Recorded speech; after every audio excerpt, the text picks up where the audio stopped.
Hey,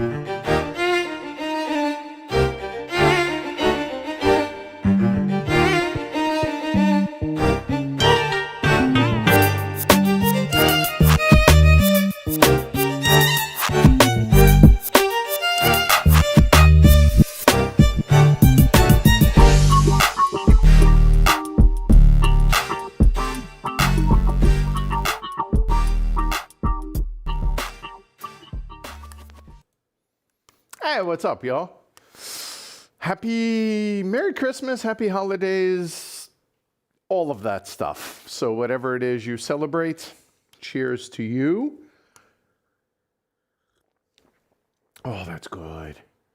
Nice warming winter spices, a little cinnamon, a little holiday stuff. Delicious today. Hope everyone's having a good Monday. We'll set her back here. We really got no place. I got to work on that. I got to figure out a table situation over here. Anyway, how's everybody doing today? Hopefully y'all are doing well.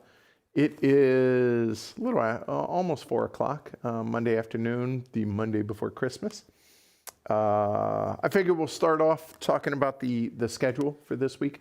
2 streams after today. Tomorrow we got Wildcatters, 4-player. Although we're going to do something that I never ever do, unless it's an Age of Steam map. We're doing that because Greg is leaving. He's moving out west, the western part of the state. He'll still be around, but only a few times a year.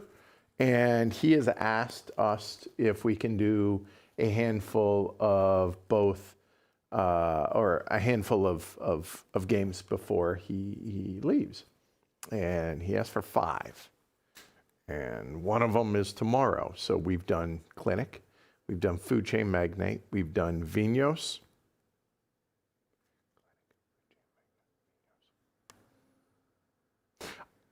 Trickerion, and then tomorrow's, which is Wildcatters. So now, I love Wildcatters. We're playing the 2nd edition of Wildcatters tomorrow, and we're playing with 3 people that have never played.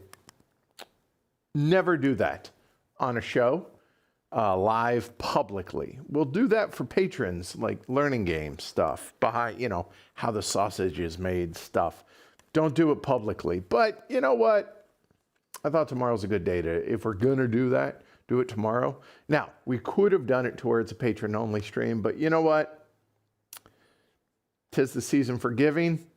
So we're going to give you the opportunity to watch 3 people learn it live on camera, for better or for worse. So we'll see how that goes. Anyway, we're going to do a 4-player of that tomorrow. And then on Friday, we are doing a 3-player clinic, same 3 as last week, except I am going to do a full teach on that. And then we're going to bust out 3-player. I'm just going to GM of Scenario 3, I think it is. So you can look forward to that on Boxing Day. Right. Boxing Day. Does anyone know? I'll be honest, I don't know the history of Boxing Day, so somebody learn me some history of Boxing Day. All right, in the meantime, let me check out y'all's questions now. So here we go. All right. What's my favorite and or least favorite current trend in board gaming? One would have to know what the trends are to have a favorite or least favorite. So I'll tell you what, Seth, give me a list of a handful of different board gaming trends. And I'm still a little bit out of touch because I'm still settling into the new studio and stuff and haven't gotten there, honestly. So apologies. That said, give me a list and I'll let you know my opinions on them. How's that? That work? That work. All right. I asked this on Slack, Fernando said. What is the best old for me game of 2025? A game you played before but didn't like and redeemed itself this year. Oh boy. Trois? I think that was this year. I think Paul and I busted that out, right? I would say Trois is provided that was this year for me. It's 2024 or 2025, but that's the one that jumps to mind on that. I've always disliked Troyes. I really dislike the artwork a lot. The artwork is so not my cup of tea, but it's a dice drafter. No, it was me, Martin the Elder, and Paul. We played it 3 players, and then I think Paul and I played it 2 player. I think that was this year. Anyway, Troyes has redeemed itself in my eyes. Now, keep in mind, Troyes has always been a great game. I just haven't liked it. It's not been for me. But that said, I actually enjoyed it last time we played it. So there you go. Are we getting a herd top 25? I'm sorry, a herd top 10 of 2025.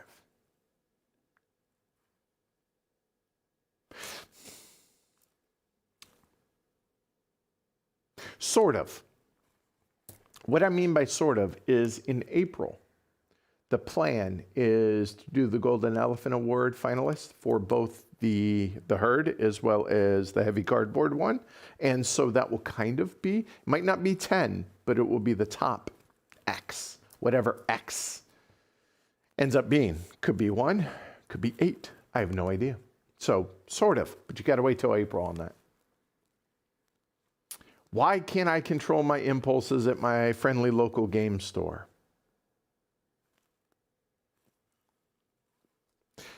Here's the better question, Slice the Elder. A, can you afford to not control your impulses at your friendly local game store? If the answer is yes, you don't need to. If the answer is no, here's what I would recommend. I'm being dead serious. Whether it's here on Heavy Cardboard or other reviewer, content creator, influencer, whatever verbiage you want to use for the board gaming space, what I would do, I'm trying to be dead serious about this. What I would do is try and watch playthroughs of game X, whatever game that like really tickled your fancy at the local game store, and really kind of,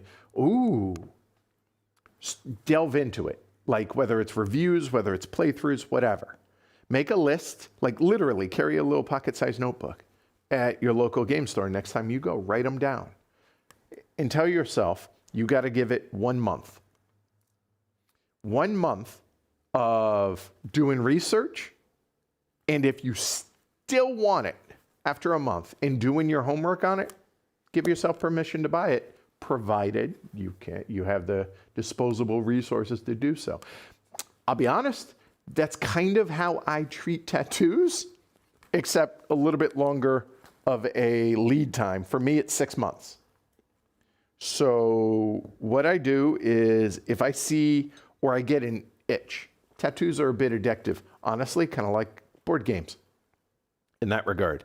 And if there is a tattoo that I think I want, I try and either come up with an idea or schedule, see what a tattoo artist that I might like or be interested in, see what their schedule is, and give it 6 months.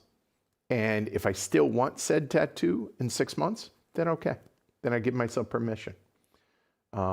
This way, A, I never regret a tattoo or a board gaming purchase in this case. And I know it's not an impulse thing. That's how I treat it. That's what I would recommend. Your mileage may vary and all that, but I'm being dead serious. That helps me. So for another thing I do in that regard is, so since I'll be honest, I don't really buy a lot of board games. My kind of weakness in that regard are video games. I don't play a lot of video games, but I love acquiring new video games. Sound familiar?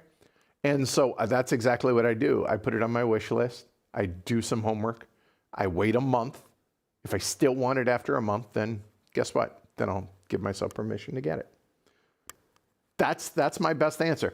I know you were kind of talking about probably tongue in cheek, but I hope that's legit good feedback. Being honest, you asked, I answered. There you go.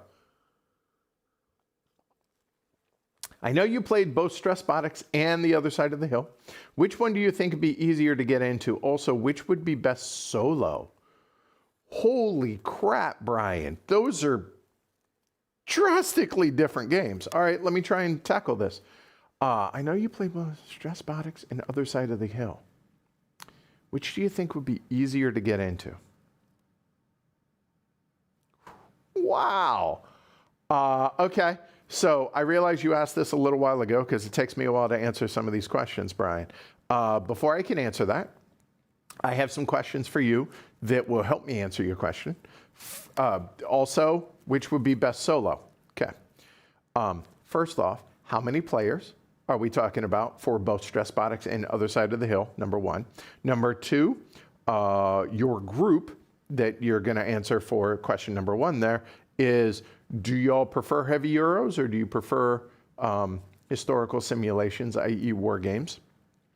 And question number three, would anybody be off-put given the theme on Other Side of the Hill? You answer me those three questions and I'll come back and I'll answer your questions probably in an hour when I get back to it, and you know how this works. All right. Sick jacket. Thank you, Paul. Cheers. I appreciate it. It was a risk. I'm not going to lie. I saw it and I was like, I hated it at first. I was like, oh God, no. Could I pull it off? I have no idea. So as soon as it came in today, first person who would be, I know would be honest with me, was Jess. She was like, yeah. Here we are. So, took a risk. I kind of dig it. Not gonna lie, kind of dig it.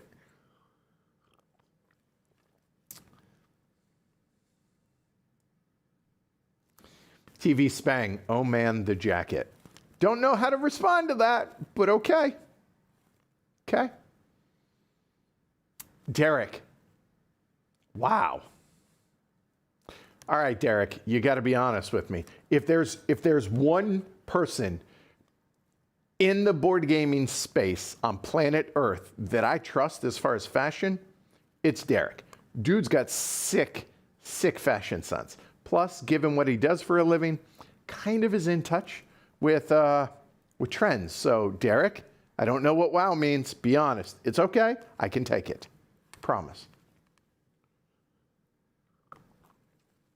All right, Max. Which of designer, artist, or publisher gets you more excited about a new release without any info about the gameplay? Designer, artist, or publisher? Okay. Favorite artist, obviously, also a buddy of mine, Ian O'Toole. But I'll be honest, not all the games he works on are really my cup of tea. So while I love his artwork, it's not going to be an artist. That's not the way my board gaming brain works. And honestly, that's not how my video game, I can appreciate art. I like it, but it's not going to drive me to a game. In fact, I can like a game in spite of the artwork or lack thereof, looking at you, Winsome, and others. Millennium Blades is always my go-to in that regard. I'm not big on, I think it's manga, maybe. But anyway, that kind of Japanese style, cartoony art, not my thing. Love the game though. So artwork is, again, I appreciate it and I like it when it's good. In fact, I would argue I love it when it's good.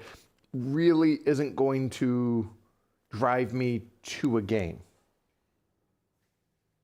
However, there is one exception to where that I really loved. It's the artwork for a game, and Paul, you can help me with this one.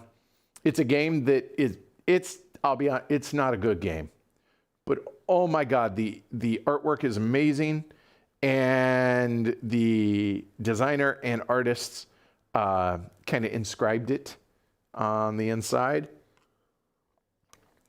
So it's one I can't get rid of. But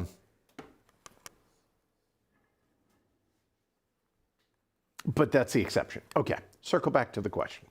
Designer, publisher.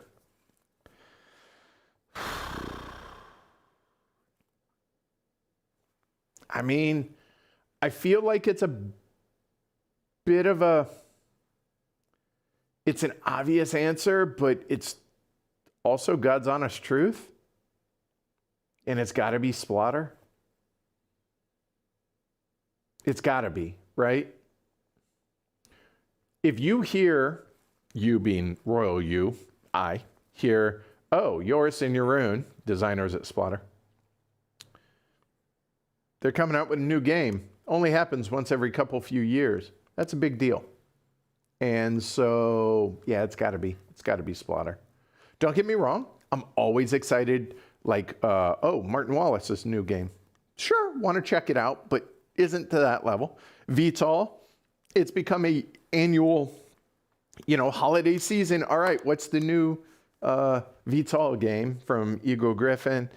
And so look, Coworley. Look, there are some obvious ones, but to me, the one that kind of without too much thought is the obvious answer, and that's got to be Splatter. Yeah, I feel pretty good about that. Although there are a number of publishers out there that when they're putting out a new game, and let's face it, Splatter only puts out a new game every few years, as opposed to some of the other publishers that put out multiple games in a year. It's less of an event and more of just a thing, right? So that's kind of the thing for me. TV Spang, I'm both envious and horrified at the jacket. That's okay. You know what? Art's supposed to make you feel something. The purple Jordan. Oh, I have so many questions on that. The purple Jordan. As in, you were Jordan and you like the color purple? Maybe you were born purple and you have maybe a birthmark? Or maybe you're from the country of Jordan and just like the color purple. So many questions. Anyway, I recently got base Stressbotics, but haven't gotten the expansion for solo yet because expensive. Trying to figure out my own way to solo the base game. Correct me if I'm wrong, and I think this is why you said this, is the solo is in the expansion. So, and I think Paul also can speak to this, both enjoy Odyssey and the Calvin Ball-esque nature of Stressbotics Odyssey. It's a lot. It is a whole lot. And the solo, I forget. I don't think we did anything solo with it, so I don't have any recollection of the solo in that one. But it's a lot. So I get it. A, it's expensive, and B, it's a lot. Do you need it? No. I like Odyssey. I like the base game. I like Odyssey. Ken, on the other hand, isn't super keen on Odyssey, loves the base game. So there's that. That's for multiplayer. For solo, you have one option. And here's the thing. I wonder if the powers that be, the solo community is pretty impressive out there in the board gaming world. I wonder if somebody is working on a solo that can be for just the base game. I don't know. Good luck. Let me know if so. And the purple Jordan, amazing jacket. Thank you. And again, I'm okay if you hate the jacket. It's okay. I wasn't sure. Like it was either you're really gonna like it or really not gonna like it. And I started out really didn't like it. Now I kind of really like it. So yeah, yeah. Have I ever played the gang with a 5-suit deck of cards instead of 4? Josh asks. No. Why would I? No. No, not my thing. As somebody who takes poker very, very seriously, I think it's a perfect game at what it does. I see no need. Honestly, if you're looking for variations on the gang, and maybe you're not big, like a huge poker enthusiast, but you're looking to change it up, my recommendation would be to try Omaha. And then if you're a sicko, you could try Big O, which is 5-card Omaha. that would be really, really hard to do. But yeah, have fun with it. So, just my opinion. The gang, fantastic. By the way, speaking of the gang, the designer of that, and I cannot think of his name off the top of my head. Somebody an hour from now when I get to chat will be able to tell me who it is. I forget. Designed a game for Looney Labs called Homeworlds. Bro. That will blow your mind. Apples and giraffes. Like, completely unrelated, other than same designer. Makes me think of, like, maybe not to the degree of Vlada Shivado, but completely disparate games. But I would recommend checking out Homeworlds if you want a game that will blow your brain, like, and just melt you down. A 2-player, woo, Homeworlds. Seriously.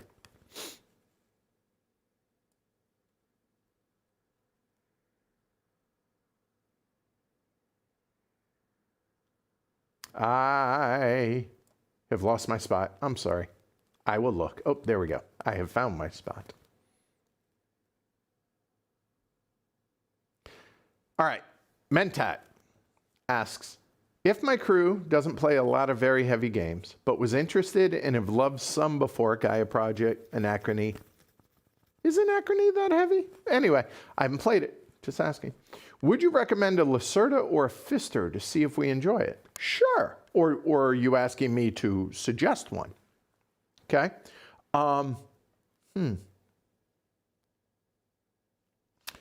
The answer is yes. I would recommend trying both designers' games.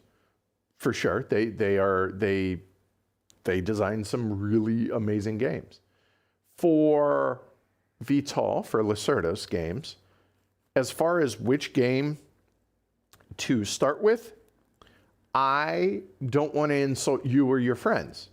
And so instead of saying this is a good beginner game, that I hate when board gamers try and pigeonhole new gamers or ones that don't necessarily play heavy games into a specific, oh, you need to work up to certain games. Screw that. No, you don't. Which theme interests y'all the most? Whether it's Kanban, whether it's the Gallerists, whether it's Speakeasy, whether it's Vinos, what interests you in your group? Start there. Now, that said, there's kind of 2 levels to his games. There are the more ones kind of grounded in a real tangible thing, Speakeasy and Gangsters and all of that. So there's that. Vinos, making wine, right? And then there are the others that are a little bit more ethereal, nebulous. And those are Weather Machine, Inventions, to a lesser degree, on Mars. On Mars kind of straddles that line. But those last 3 that I spoke or mentioned definitely are more hard to kind of wrap your head around and a little bit more nebulous. And so the theme it is tied to the mechanisms, but a little bit harder to kind of, so those might not, but if you're big into inventing things, that might actually scratch your itch. So I would say go with a theme that appeals to y'all. As far as a Fister, good God, they're like that. I don't know the answer to that question. I'm hoping somebody in chat can chime in because A, not a huge fan on Great Western Trail. Doesn't mean y'all wouldn't be. Another that I would recommend, designer-wise, is Vladimir Suchi. I'm sure I'm pronouncing that wrong, but whether that's a Praga Kaput Regni, a shipyard, that type, that's more medium weight, but also kind of scratches a similar itch. Not exact, but also a designer I would recommend checking into. So hopefully that answers your question. John, our John, says, wait, Greg's never played it either? Nope, talking about Wildcatters tomorrow. It's me, Greg, John, and Paul. None of them have played it. I have asked them, please go watch a video and read the rule book. And then we're gonna have some fun with it tomorrow. TV Spang says, I live with a Canadian. She can't explain Boxing Day either. Thank you.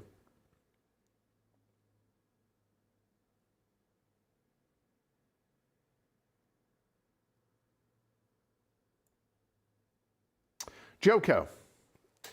A moment. Need tea. There we go. As an idea for a snowy day, what to think of an idea of a review of your first ever top 50. I'm thinking going through it game by game and how your thoughts have changed in the past decade. Whoa. Oh, when was our first top 50? That was just on the podcast, right? What year was that? Yeah, let me know. And I might do that. That might be a fun little thing to stream. I like that idea, Joe. Mentat says, I hear they're going to release a much nicer deluxe version of Twa next year. It's a favorite of mine. Problem is, the artwork's probably going to be the artwork. I just don't like the medieval. Honestly, that part of history just doesn't appeal to me. It's just, I don't know. It's too... I don't know why I don't like the artwork. I can't vocalize... I can't put in, I don't have the vocabulary. I don't know how to put it into words. Just that type of artwork, just, it's, ugh, no. It's almost like it does a very good job because, again, artwork should make you feel things. And I almost have a physical reaction to how much I dislike that style of artwork. Yeah, I just don't, but so I'm curious to see what they do, but I imagine they're going to keep it on theme because it's Twa and it's set in a certain time period, but curious to check that out.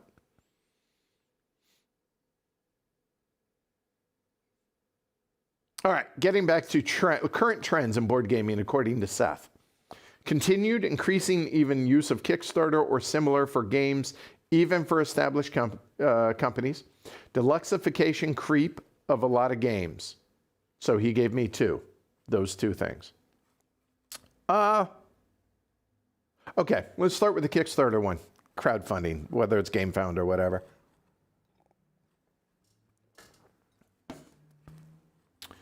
They're kind of tied together, those two things. I believe that because of Kickstarter and crowdfunding in general, you're seeing the deluxification creep.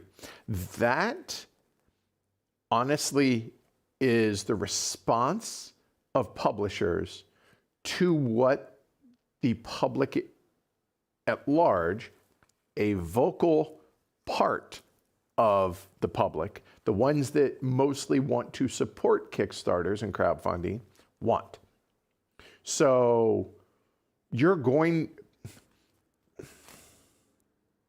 I'm going to talk in broad generalities, and I don't mean this in a disparaging way. This is how I see it. I'm not attacking, I'm not, whatever. All caveats, all preamble aside here. A lot, majority, not all, but the majority, I feel, of crowdfunding people who back crowdfunding campaigns expect stretch goals, expect a deluxe edition, expect more stuff. This goes back to the very beginning, right? Plastic dolls, i.e. minis. And that's kind of where it all started. And it's gone from there. Metal coins, thicker cardboard, fill in the right words. So the publishers want to give people what they want. They want to make money. So they're feeding into that. And it's a perpetual cycle. So I would argue it's the public's fault of the deluxification of games. And so this is what the public has asked for. I think some of it is over the top and unnecessary. And here's a recent perfect example of it. I'm not hating on them. Just, what are we doing here, though? Looking at you, Sweetlands, and Uchibakoya, right? They have a part of their, I don't know, I wasn't aware of the crowdfunding when it happened.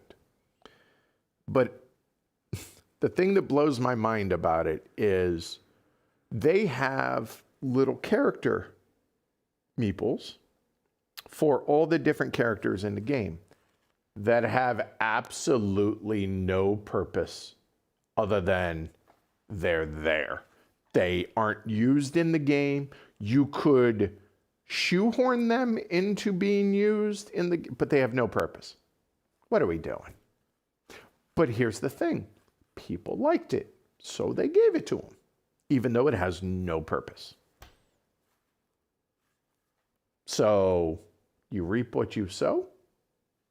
However, you can't ask for that and then bitch and moan and complain that the prices are too high, because it doesn't work that way. You can have one, you can't have the other. It's kind of like the Venn diagram. You can have cheap, you can have fast, or you can have good.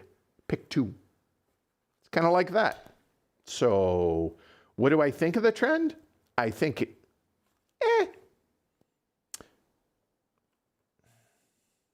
I'm okay with winsomes.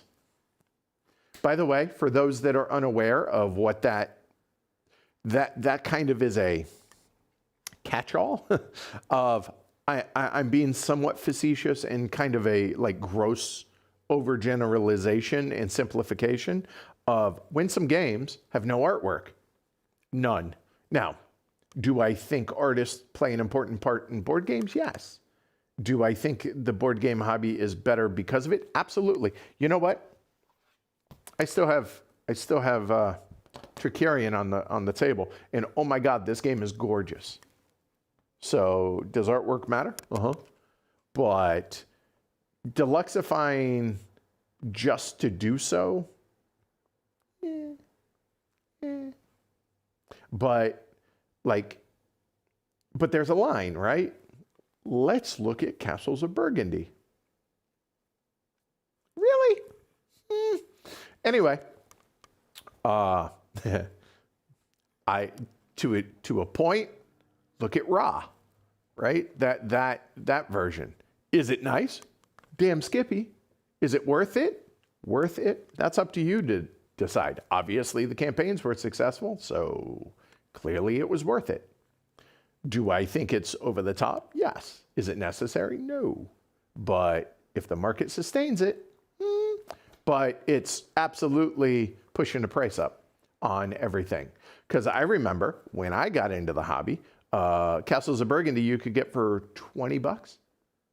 Now, is the quality of the OG Castles of Burgundy low? Relatively speaking. Or you look at what Board and Dice did with Teotihuacan when that came out for $35. Amazing. Fantastic. But then there are the opposite end of the spectrum. So I think there's a market for it, but I hope it's not to the exclusion of the more reasonably priced things. So that was a very long answer to that question. Continued use of Kickstarter by companies, even established companies. I'll be honest, the P500, again, it's an oversimplification. And for those that don't know, GMT Games does a P500. Basically, they ask people, hey, do you want this game? And when people support it, they say yes, they commit to buying it. They take no money up front. And then once it makes the cut and then it goes into production, this and that, there's a certain cutoff. Now you have to pay for it and you get it for a discounted rate and then eventually you get the game. So it's kind of, hey, if there's demand for it. So I support it, whether it's P500, whether it's a crowdfunding. Follow your heart. I'm totally okay with it. I have no issues whatsoever. And it also is still an amazing platform for passion projects, right? Stuff that otherwise wouldn't necessarily get made. And so I think I'm okay with it. And I'm okay with it with established companies doing it as well. Because now the difference is you got to pay up front. So again, you're adults with adult money. Make your own decisions, be responsible, and you know the risks you're taking with it. Okay? My job as a reviewer, content creator, streamer, playthrough dude, whatever you want to call it, my job when it comes to how whenever I choose to feature sponsored content, my job is not to sell you on the game. And that's one of the big reasons why we don't do reviews or previews or whatever the hell you want to call it that other channels do. Because my job is to show you the game. You make your own decisions. Why we don't do roundtables in the same video, so that you see it. If you dig this, go support this if you want. If you don't. It's okay either way. And the publishers and designers would also feel the same, because if it's not your jam, they don't want your money. Because, again, thinking big picture, if you back a game that you end up not liking because somebody coerced you into it, then that sours you on the designer, developer, artist, publisher, all of that thing. And then now you're going to be more hesitant to buy the next thing. So sure, screw me once, shame on you. Screw me twice, shame on me. So instead of that, I see it as, hey, look, here's this game. I mean, it's a win-win. Publisher pays me money to show it off. Cool, awesome, support that. Thank you, helps keep the lights on, as well as the patrons. But you know what I'm not doing? Hey, go back this game. It's amazing. It's a great, no, it's, look, this is a real world environment. We're not faking anything. This is the game. Go support it if you don't, if you want to, or don't, and that's okay. So anyway, it's a very long way of saying, yeah, I think crowdfunding is fine, even for established companies. That's a very long answer to that. Sorry. But you asked, so I'm going to give you my honest opinions on it. So there you go. Thank you, Shazira. Appreciate it.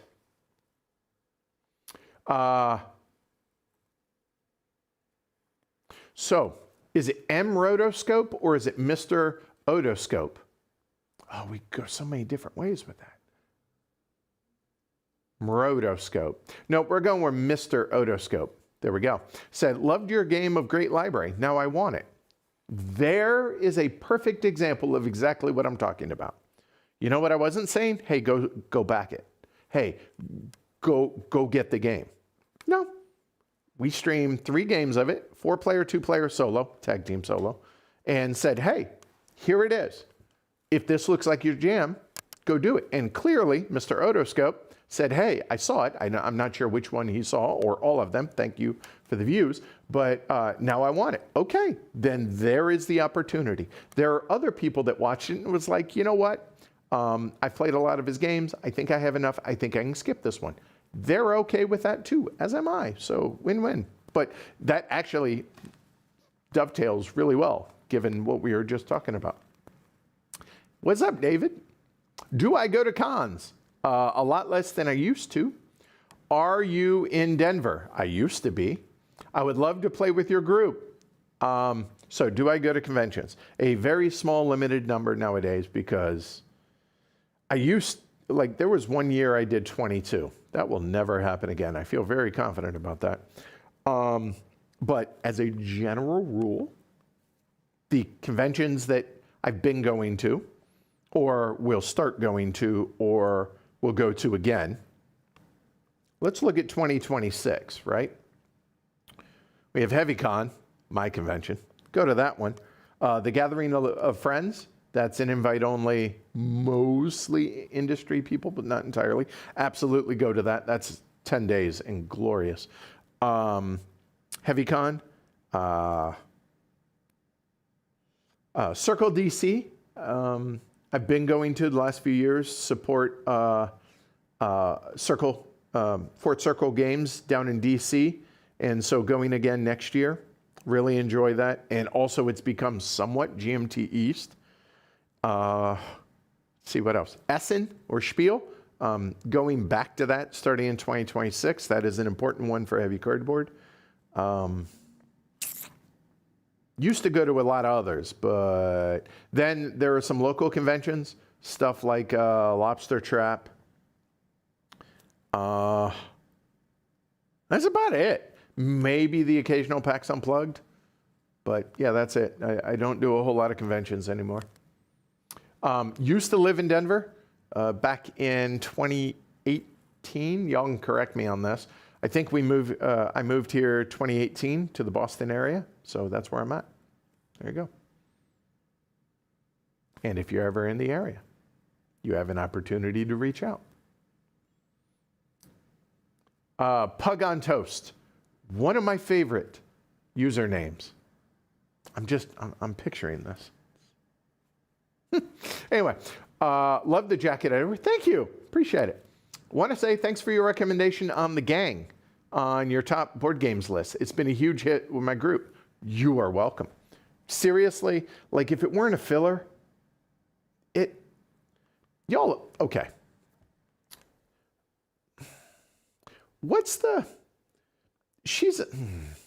Okay. Chess is getting a bit of a resurgence, yeah? Like on social media and stuff. And there are a couple of sisters that, Bodo, something, I don't know, I can't think of their names. Anyway, that like they're grandmasters, they're very well thought of, and they have a huge following online, right? And so whenever a game is like a chess variant, or a variant on X, always real apprehensive about it. So when everybody and their mother was, because everybody knows I used to play poker professionally and still take it as a serious hobby. Everyone and their mother is like, oh, you love poker, you need to try The Gang. And I was like, yeah, because it's a poker derivative. Okay, I finally played it. Whoa, blown away, shocked. I was probably the most unlikely person to like that game and blew me away. Couldn't have done better with that game. That was awesome. Yeah, love it so much. John, really liked the jacket. Thank you. Brian, 2 or 3 multiplayer and or solo as well. And this was the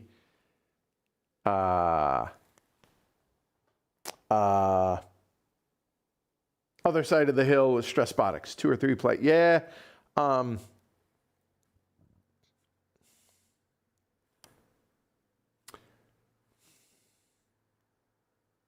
Probably Stressbotics, because it's so different than anything else.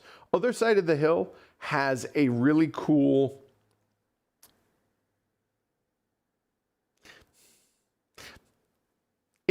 it's a take on a World War II game with a trader mechanism that isn't really a trader mechanism. It is, but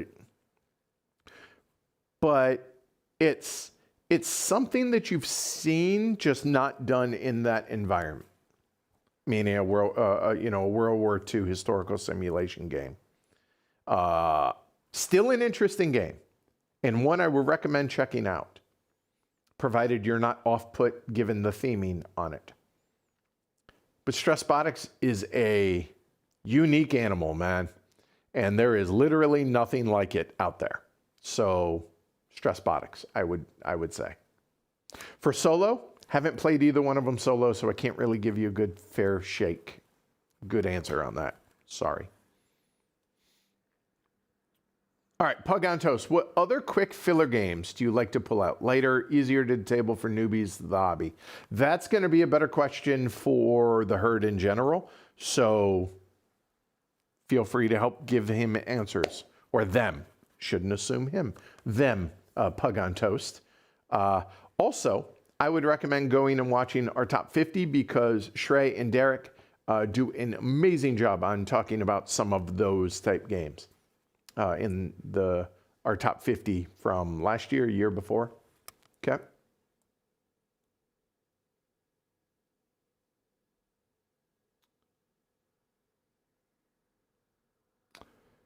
Fernando says, I wonder if a little H-index challenge would be good as a stream segment. A 4x4 or a 5x5, don't know. Recently, I've been liking playing less different games and playing them more. Hey, welcome to being in the hobby for a while. That seems to be the general rule for most folks. That's standard.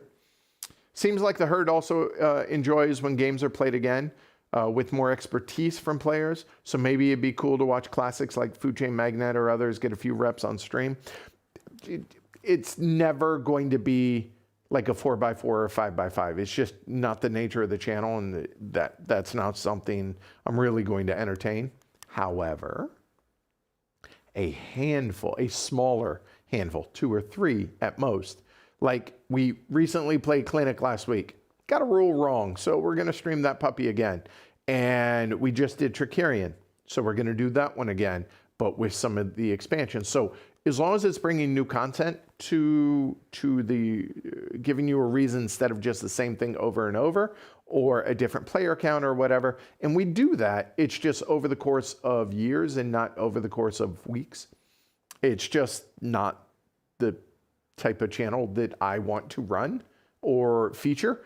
If you want deeper strategy, that you're going to want to go somewhere else, because the cool thing about this is, for the most part, most of the people in our group here enjoy a wide breadth of gaming, both Cult of the New as well as Cult of the Old, and mixing it up. And I feel like the distribution that we do, like we brought Orit Labora back to the table after a couple of years in Vinos and stuff like that. That's what we're doing tomorrow with Wildcatters. But it's not going to be doing 4 plays over the course of a couple of months. The exception to that is anything with a campaign type thing. Oath, an ARCS campaign, stuff like that. Age of Steam, those are individuals, single serving, and same with Power Grid. So yeah, it's not really the thing I want to do, but I appreciate the idea.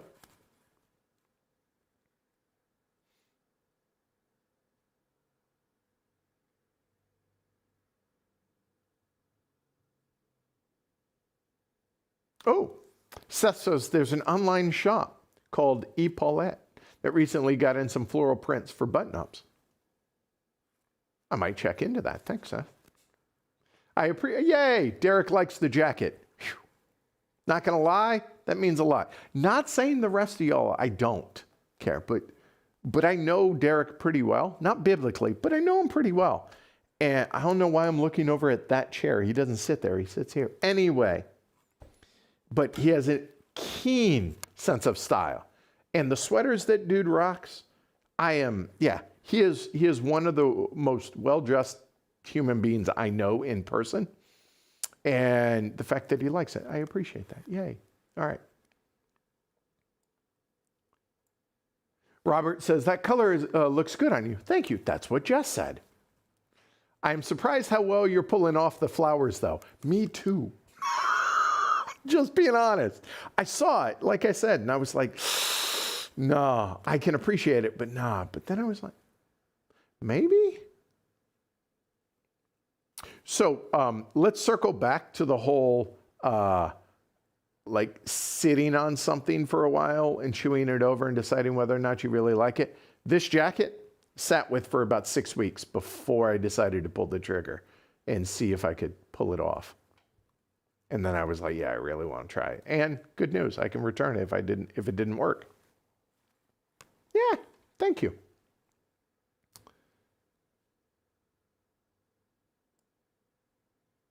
Have I had a chance to play Crossbox Expressway now that it's fully shipped? On that note, by the way, I know there's a number of local folk watching this currently. I forgot to mention this because this just came out. We just are starting to coordinate it again. I have not played the final version, to answer your question. However, we're going to, because NB is going to make a trip. NB, Non-Breaking Space, designer extraordinaire of Crossbox and other games. He's going to come up to the studio. We're going to stream it. We are shooting for January 10th. So for the local peeps that are watching this live, how's that looking scheduling wise? That is a Saturday, like 3 weeks from now, I think. About 3 weeks from now, right? Almost 3 full weeks. So Saturday, that's what we're looking at for trying to get that streamed publicly. NB will not be on camera, but his voice will be. So there's that. He just doesn't want to be on camera. I will fully support that. So having him here in studio is pretty amazing. I'm pretty excited about that idea. So appreciate NB making the trip up here. It's not sponsored. God knows I've tried to get GMT to sponsor some stuff for us. They keep threatening they're gonna, but that was before Candace came on board and got hired on from GMT as their content creator. So completely support that. So yay, way to go, Candace.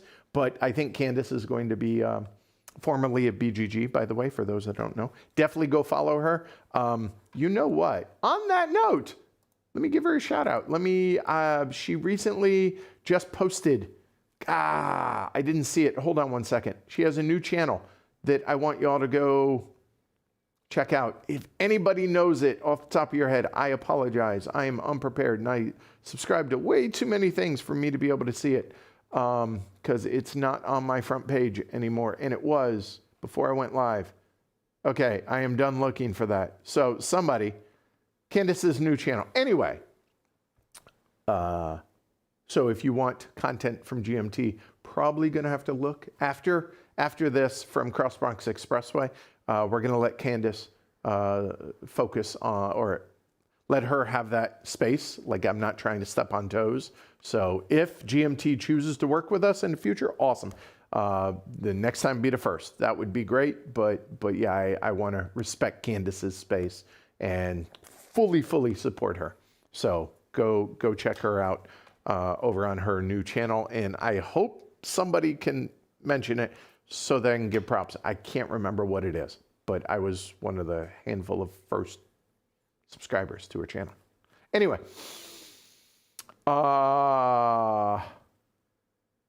that was trying to be bored. Chris says, super excited for both Indonesia 3rd edition and the new Splatter design. Don't think Splatter would really publish anything at this point without it being an interesting or worthwhile to play design. I would argue you don't have to put the caveat of at this point. What the hell, like, is there another publisher that's like that outside of like Whirligig? And I say Whirligig because, again, they do something kind of like what Splatter does. It's years in the works. Now, Whirligig has started to branch out into non-Whirly design games. Splatter does their own designs. But they just don't miss, do they? Like, at all. Of any of their big box games, they just don't miss. Some of the little small weird stuff way back in the day, we're not really counting those. But for the big box games, they just don't miss. And probably because they can take however long the game takes. They don't need Splatter to exist for their day-to-day, food on the table. So that is a very unusual circumstance and not the norm when it comes to publishers. So they're in a fortunate situation in that regard. I am not really terribly excited about Indonesia 3rd edition. because I have the first two, and it's an amazing game. Still blows me away that the merger mechanism has not been taken from it and used in any other game. Blows my mind. Every other mechanism out there, it seems like people will jump on when it's a great mechanism. Nobody's touched that. But my point is, with the Indonesia one, we've already had a reprint. I'm not super excited about the new edition. I'm not saying you shouldn't be, but yeah, whatever. The new game. So the patrons got to hear about it back in April when we played it. We were playtesters. Me, Kyle. Who else was there? Ryan Courtney wasn't a playtester in it, but was a interested third party watching it. And it definitely was rough. And it had some aspects that weren't super good. But they knew that, and that's part of the playtest. It was Joe Huber. That was the other one, along with Jeroen. And it was awesome. So it's not often that I get super excited about a new game, but the chance to playtest with Jeroen, who friend of mine, but also someone who I really respect within the board gaming design space, and whose dude is wicked smart, as is Joris. And having Bianca, Jeroen's partner, she is an absolute killer. And she is a strong, silent third designer developer in that. And having her there, that was just an amazing, an amazing opportunity. That said, I can't wait to see what the final version ends up being. And Jeroen has asked me not to talk much about it, so that's why I'm being very vague. But yeah, that was a cool experience. That's one of the perks of being me and being in the position I'm in. So that was really cool. The Purple Jordan. Okay, this is your last question until you give me the background on the name. I want to know what direction we have to go with that and where it came from. That said, do you ever like to partake in drinks or other things while you game? I can't focus on a heavy game without heavy dank, without a heavy drink. And that's not a joke. Not really. I'm not a real big drinker. On occasion, and I can count probably on one hand and maybe a finger how many drinks I have in a given year. It's just not my scene. I grew up with a raging alcoholic for a stepdad, and so that kind of turned me off on both drugs and alcohol.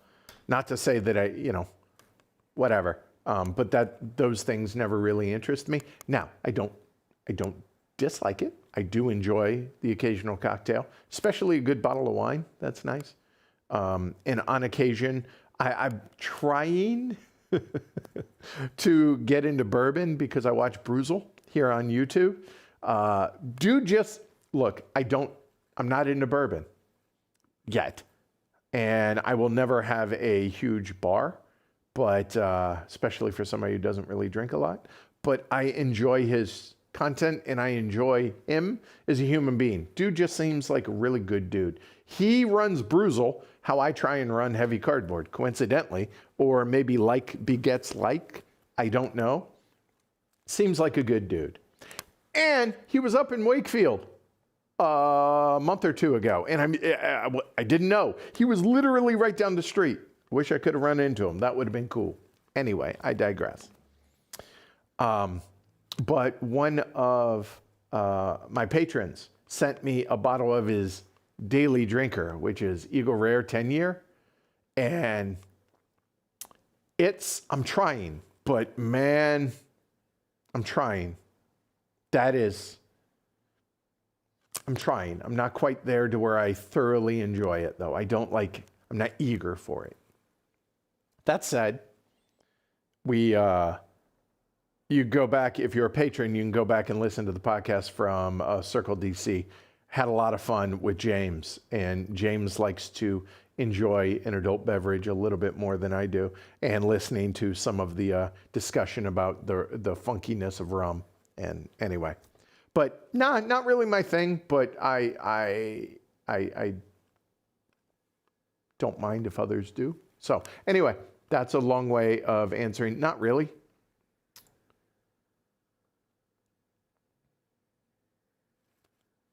Seth says, my friend's getting like a 6 foot by 4 foot play mat for Indonesia, custom printed. Hey, I dig it. I mean, it's a lot of people's Grail game, and it was there for a while before it got reprinted. So I support it. I think that's awesome. How far behind am I? Oh my. Oh my. That's all right. We expect this, right? It's Monday. I got nowhere to be. Brian says, by the way, I asked about the other side and Stressbotics, but crazy me bought both. Love heavy games and plan on diving into Mr. President in the new year. That is, I swear to God, when you were asking about the solos on that, I couldn't help but that popped into my head. I cannot recommend Mr. President enough. Oh, so good. I really want to get that back to the table in 2026. John says, wait, there's a solo? Stressbotics? There it is. I'm just saying. John, we could maybe make that happen. That is the one that I'm not willing to stream solo. I'm willing to stream that tag team solo. So, John, what do you say? What do you think? Oh, we got our answer on the purple Jordan. I am Jordan, and my hair is purple. Yeah, checks out. All right. Also, I'm a Survivor fan, and characters who are hidden in the edit are called purple. So it's an Easter egg for other reality competition geeks. Characters who are hidden in the edit. Unpack that for me. I don't understand that. I also don't watch reality TV. Not my bag, but good on you. And I appreciate the answer. Now we know. So, purple Jordan. I appreciate, by the way, the double. It's not really a double entendre if it's blue or if it's not blue. See what I did there? Anyway, but I appreciate the double meaning on that. I appreciate that. I see you.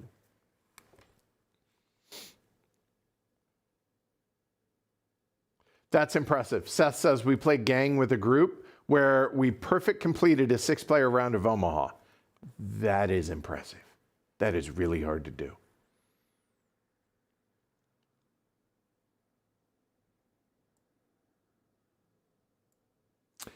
Circling back to the Homeworlds discussion, Shazira says, I have like 4 sets of Looney Labs' Treehouse Pyramids. I'm just saying. E says, what about short deck for the gang?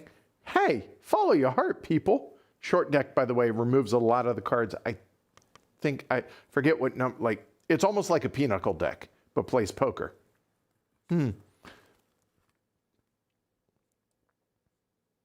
Oh, people are recommending games for Fifster, so go check those out.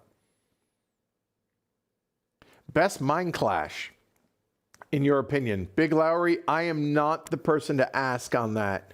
And the reason is I haven't played a lot of them. There are ones that I want to. Anachrony, the personality, mental health. I forget that one. Like, a lot of them I just haven't played, but I really, really like Trickerion. So I would default to that, but I don't have enough breath to be able to really answer that. Any chance for a revisit? The answer is just yes. There's always a chance, but of Roads and Boats in 4K, Man the Dan, as opposed to Dan the Man? Yes, absolutely.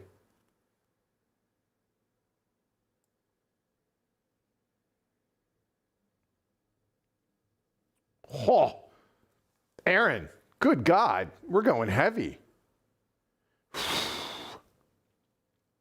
What's the most important lesson you learned this year? Holy cow. That's a big question. I'm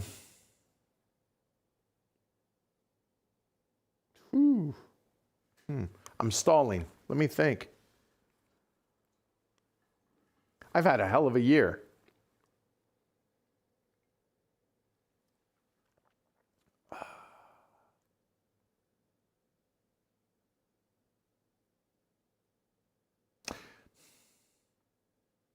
I don't, oh,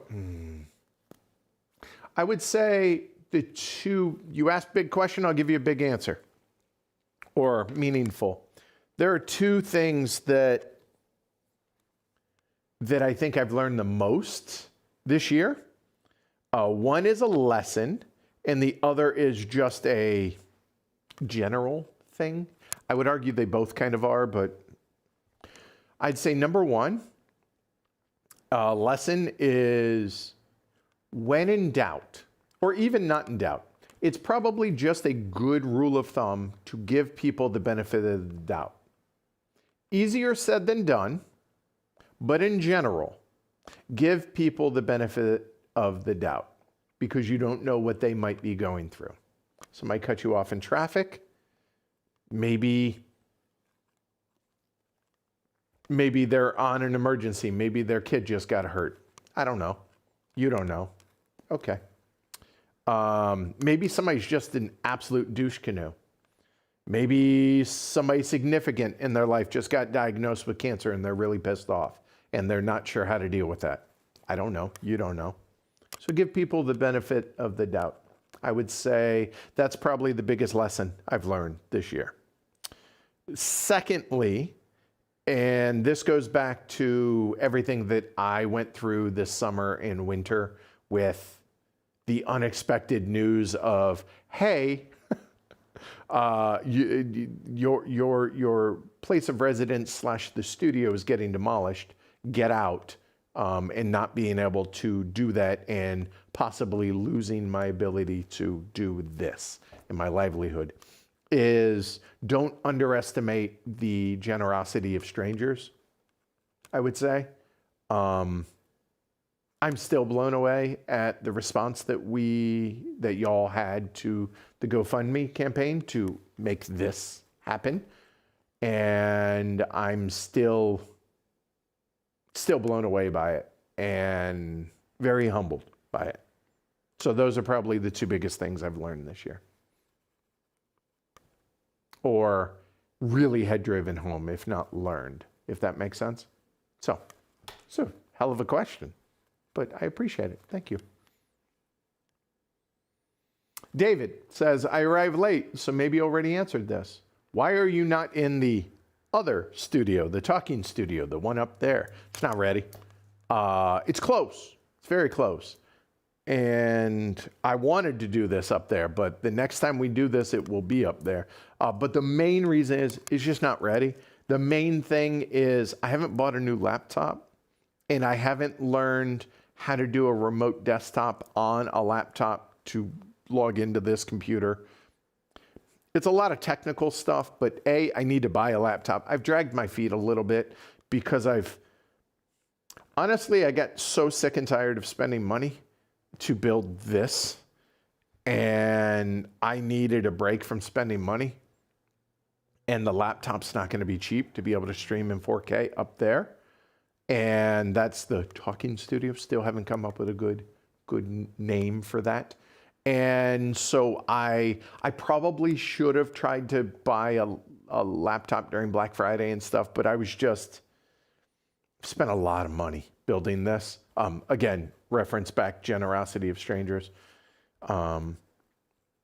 And so then once I buy that, then I have to figure out how to use the remote desktop for this computer so that I can have the audio, what I'm here, that works up there while leaving it all down here, because nothing audio-wise is mobile to like drag up there, whereas the laptop.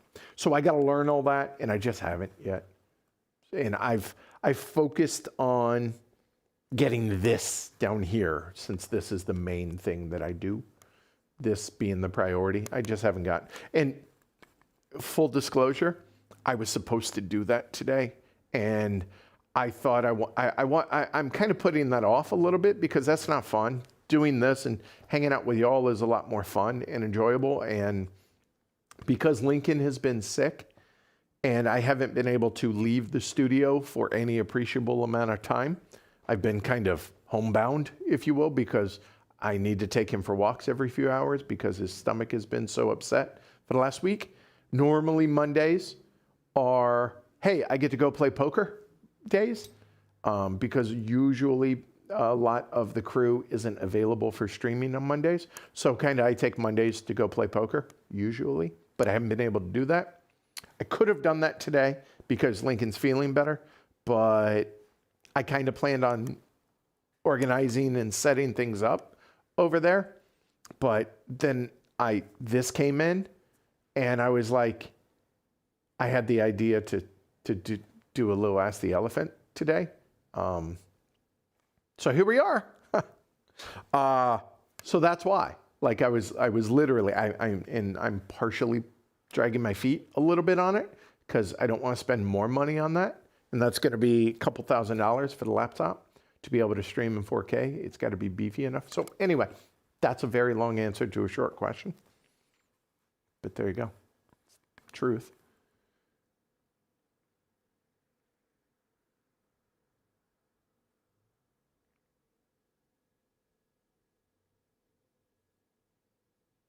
TV Spank, so this is circling back on the Kickstarter, and Deluxification thing. I do prefer, Seth and TV Spang, kind of reading both of these, prefer a game to cost more. I prefer that and be nicer to a certain degree, but man, there are some doozies. There are. And you know how you vote on whether or not you like that? Is you choose to spend or not spend. That's it. And companies following market trends and customer desires, usually good for an industry or sector. Pretty much exactly how markets are supposed to work. If you don't like it, there's a way to change it. Not you individually, but you as in the royal you.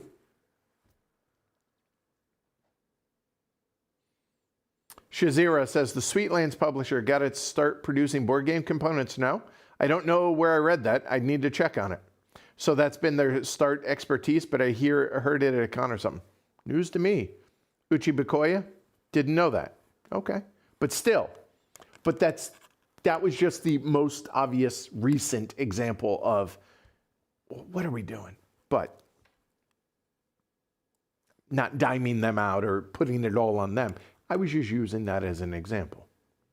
But God knows that's a game that people love.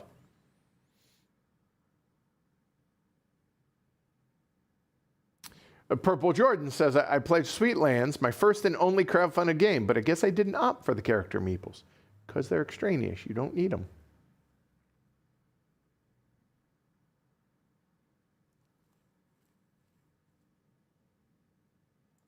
Big Lowry says, Trickerion's green player tokens are the best green in board gaming. Bro, seriously? Okay, now I got to go find them. Hold on, because it's here. Here they are. A moment. The green specific. All right, let's see. That's the yellow. I like the yellow. The blue is kind of a dusty blue. I like it. The red is not, like the colors here are great. Not gonna lie. Again, Trickerion looks amazing. And here it is. Hold on, we'll take, since green got called out specifically, I'm gonna do this and try not to dump them. There you go. There's the green. The best green in board gaming. According to Big Lowry, who might argue? I mean, it is a good green. I like that it's a darker. Okay. That's a big statement, I'm just saying. Best green. Okay. All right. Cool. Let's see. Chris B. Farron, as in unfarron, or what are you doing, Chris? Help me out with the name.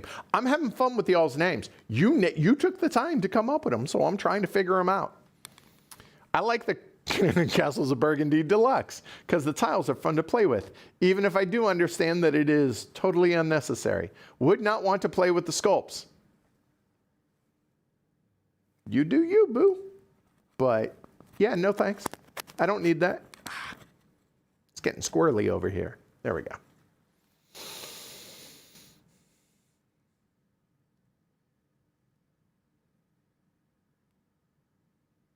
No. Seth says, also clarify that one annoying thing is that a decent chunk of publishers are foregoing retailers for crowdfunding. As someone who cares about their local game store, it's frustrating.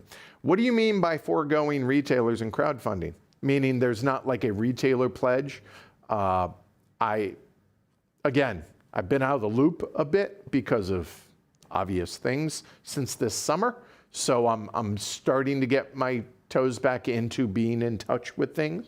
So, but I'm still not there. So unpack that.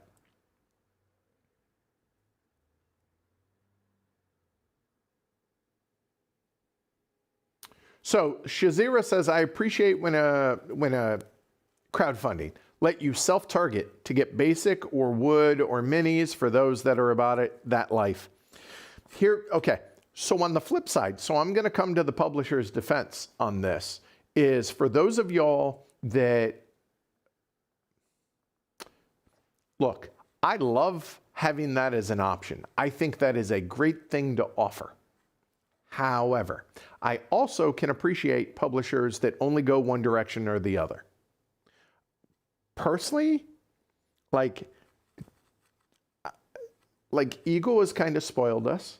And I don't mean heavy cardboard. Well, yes, but also us, gamers in general. They've spoiled us from a standard, like, this is the version. The version is the deluxified, you know, would stop a bullet, cardboard so thick type, whatever. Using them as a general, broad, gross overstatement. I understand when publishers don't offer a simplified or a deluxified edition. The edition is the edition. And the reason for that is the costs for offering different ones, it can be prohibitive in both directions. So having one version, I totally understand and support them because a lot of times the juice isn't worth the squeeze. So when, again, I do not, if you're watching this, I assume, I'm, again, giving people the benefit of the doubt that y'all are not the entitled, the small portion of entitled backers that are out there that bitch and moan about X, Y, and Z on a crowdfunding campaign, or why don't we get, or why don't you offer? But yeah, I totally understand for publishers that offer the version. I get it. Whatever it is there. Now, it might be the deluxe edition and there's only one to do. Look, it's great when they can offer it, but I also totally understand when they don't. So keep that in mind. It's probably not because they're trying to piss people off or make people not get what they want.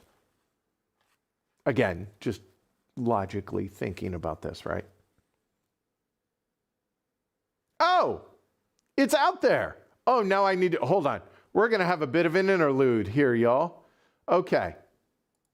Meeple University, Stella.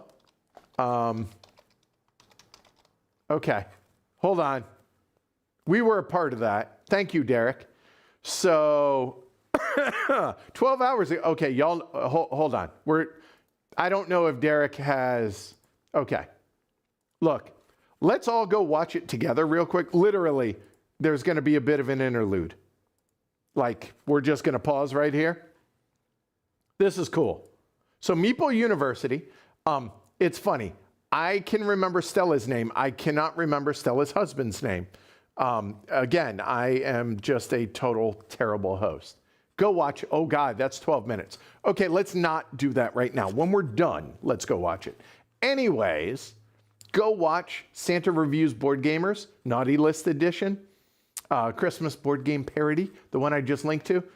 We had a bit of a cameo. So big thanks to Meeple University and Derek specifically for getting us in there. It's a small, like, couple second thing, but we had fun with it. Go check that out after. Didn't realize it was that long. That's amazing.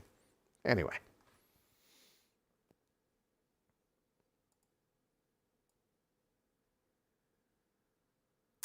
What do you think about the art in Trickerion's art gameplay wise? I think it's so small and convoluted it gets in the way of gameplay. I don't think it does. I really don't. I think they did a pretty good job of getting it pretty clear. I have issues with the rule books, but as far as the graphic design, I think it works. I really do. I don't have a problem with it.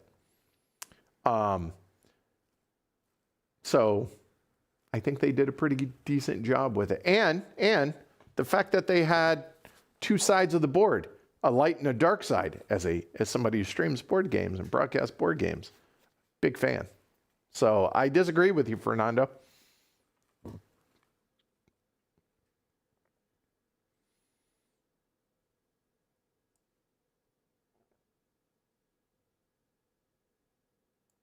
So HDoc.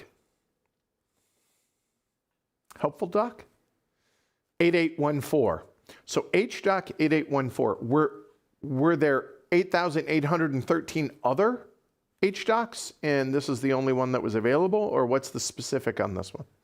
It says, a part of me wishes Eagle Gryphon will release a budget edition of VTOL's games, perhaps the older titles. I was just talking about that, right? That it's not, a lot of times it's not financially a viable option. I hear you. I do too. I think that would be a benefit to the hobby, but I don't think that would be a benefit to Eagle Gryphon, and so I don't blame them for it. Choose the direction and go with it. I get it. But I agree with you, but I also understand from their standpoint, just, yeah, I feel you.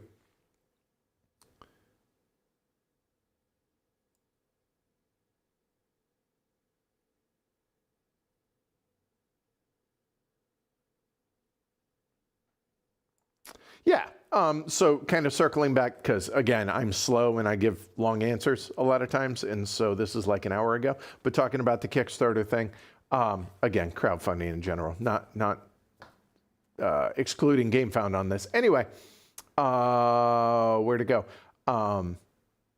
Yeah, that is great for stuff like Grinaville. Yeah, that's a game I would love to get a copy of. So that would, yeah. And I would love to be able to check that one out, because that's a passion project, right? And a super self-published little thing.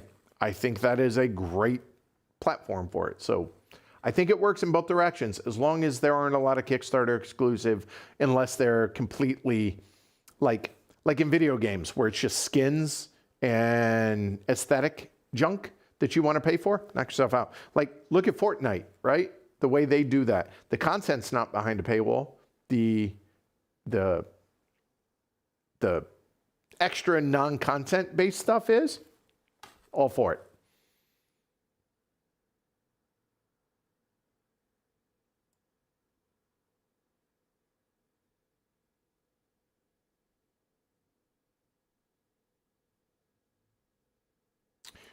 And I don't want to keep circling back on the same thing, but Games Unprofessionally says, for the deluxification argument, we can have it in every segment. Why aren't we all driving the same basic car, wearing the same basic clothes? Who cares where people choose to diversify their income? Sure. And again, the publishers provide what people want. Sometimes that's not the case. Like, there are games that get either reprinted or whatnot, and I was like, really? Who's asking for that? Really? That's what we're doing? Okay. If the market sustains it, then you guessed, or you got it right. Monsieur Rotoscope. Okay. Big Sound, 6126. Again, there were 6,125 others. Or really excited about June 1st of next year. I'm not sure which. Says, greetings from Denmark. What's up? From general Boston area. I know that I asked several times already, but other side of the hill. This year, and by this year, I mean 26. Oh, I missed Age of SteamCon. Good call, John. I have not seen the venue updates on Age of SteamCon. Cool.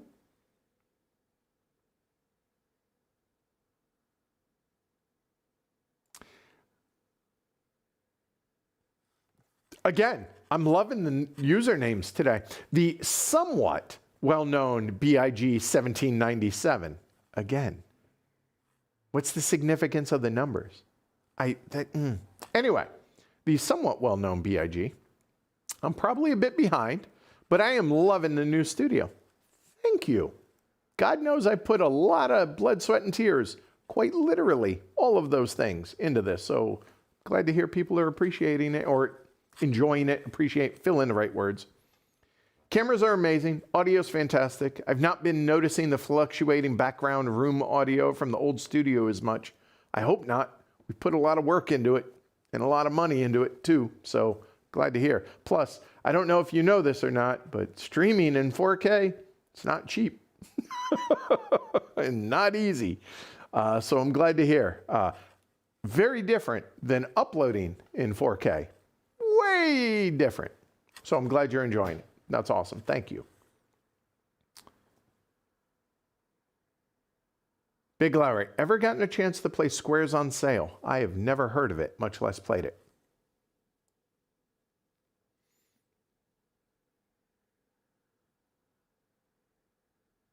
Oh, God. Trista Villas, double L, so could go either way. Top 5 designers in their best game? Oh, God, that is not, that's not something.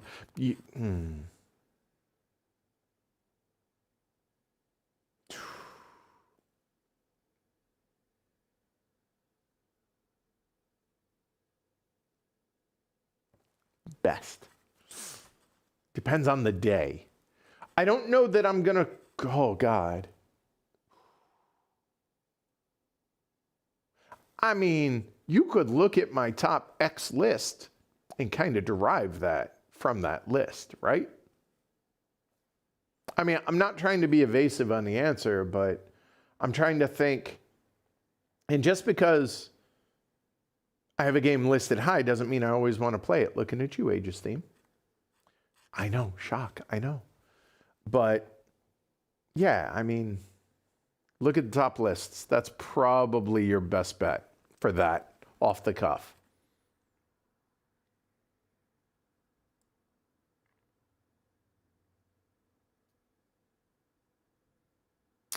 Virgil Cummings. I feel like that's a pretty direct username. I don't need to, guess where that one came from. I asked this in a previous video, I think, but it got a little sidetracked. Are you going to stream the new 25th century? 25th century? Oh, the publisher. Got it. Tigris and Euphrates when it goes to crowdfunding. Maybe. I don't know. Would you like us to? I'm assuming the answer is yes. I guess we could reach out to them and find out about that. So we'll see. How's that? Derek, if you know what? Instead of offloading all my work, hold on one second. Let me, 25th century, let me. I guarantee Ken would be in favor of that. T&E is one of his all-time favorite games, so yeah.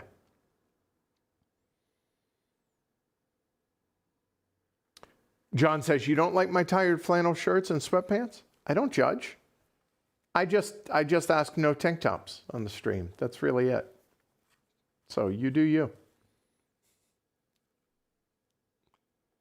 Eric says, sorry if I'm late on this, but I just noticed you found the Glory to Rome board. No, not a true statement. If you look, that, oh my God, this is really hard. Okay, I can't do that, is not the same Glory to Rome board. That is a new board from designer Greg. So thank you, Greg. The old one is right there. Doesn't fit, so he had to redo it. We're gonna change some stuff about it. It's small little things, but it's coming. Think Velcro. Anyway, all right.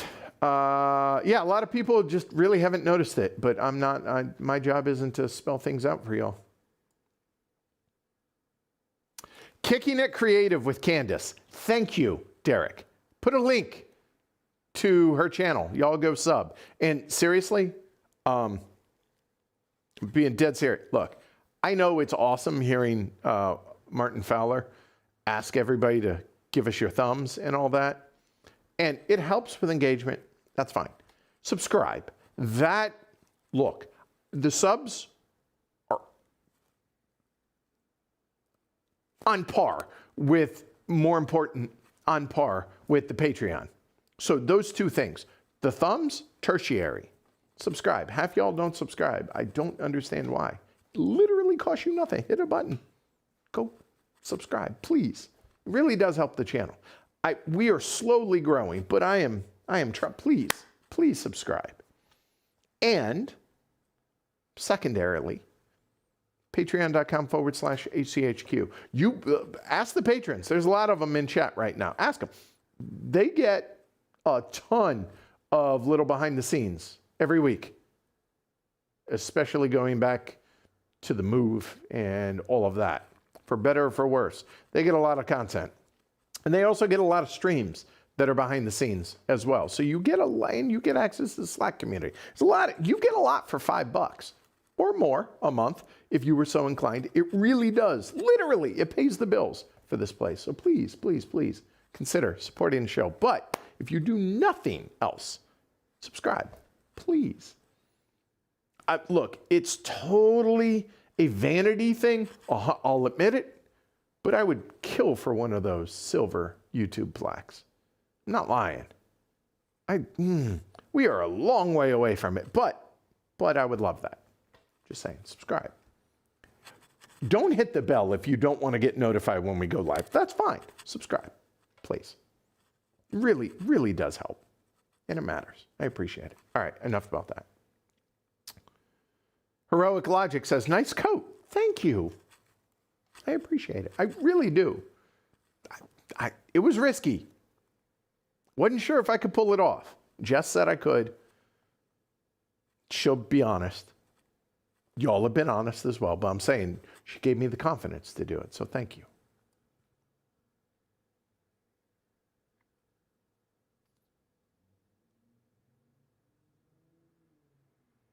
Hop on board, Chris. Pretty straightforward. Okay, hop on board, comma, Chris. Have you talked much about your feelings about the Marine Corps? Not sure exactly what you mean by my feelings on it.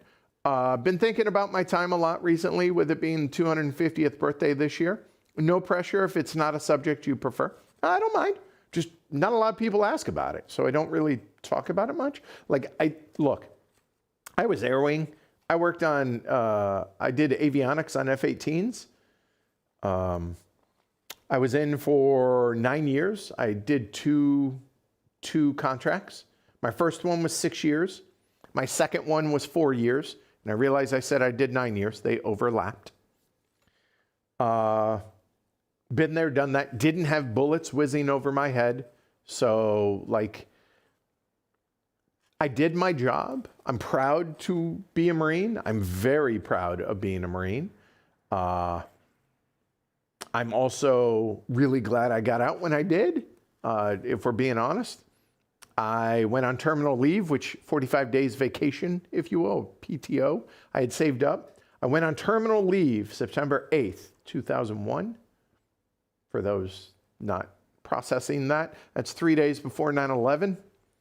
So when 9/11 happened, I had 42 days in which they could call me back.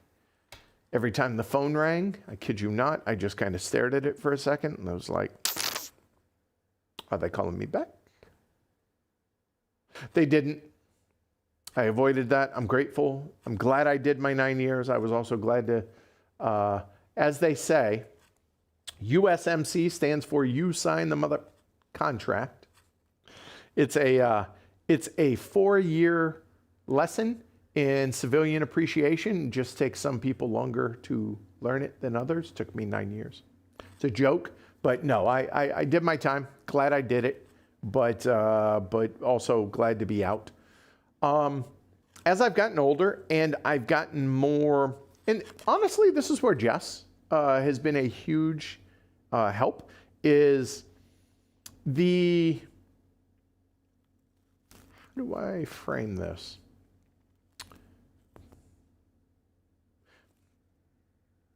The frat boy, dude bro mentality of the military in general, which I was absolutely a part of. I mean, but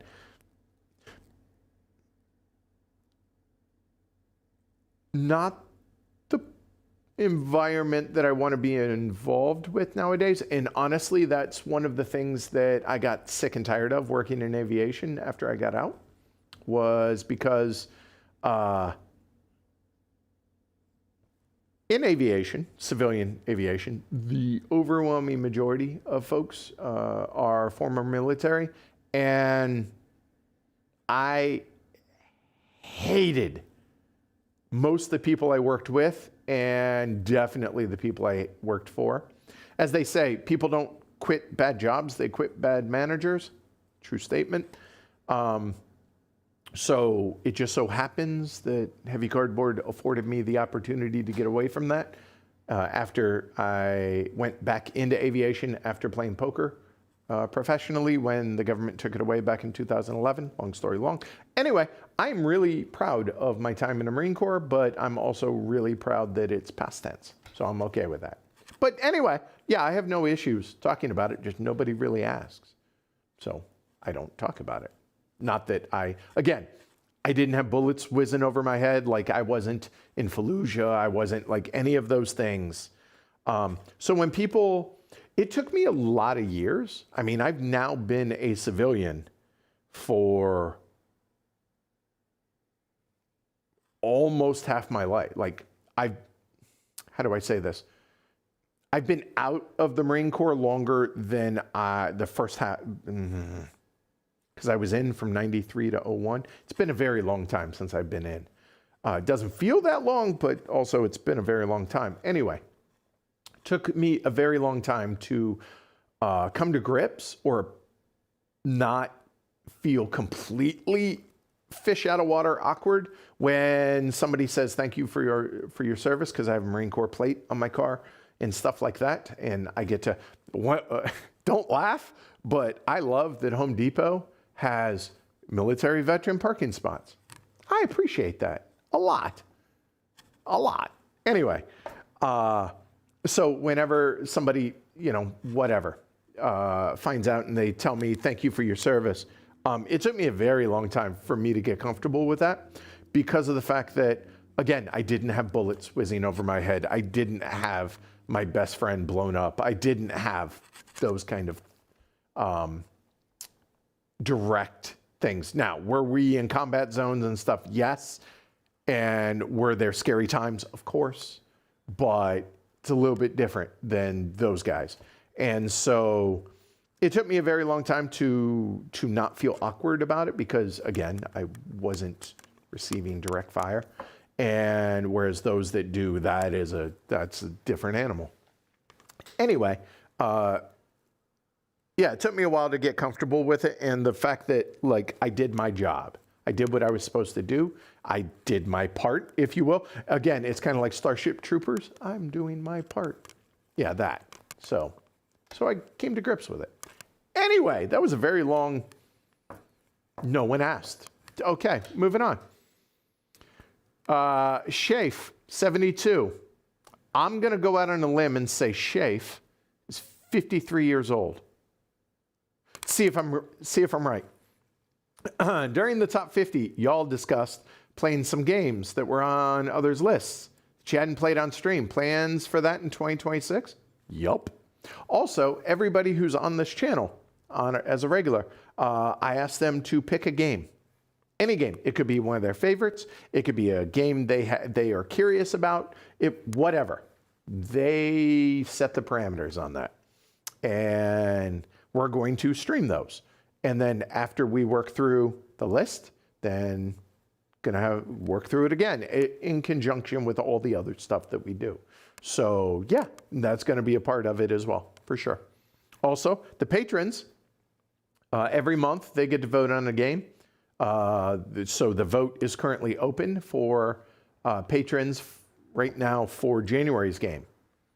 Those 5 options are 18 Royal Gorge, Atlantic Chase, IR, AR, AYAR, pronounce it how you will, the Ruhr or Ruhrschifert, and Lignum.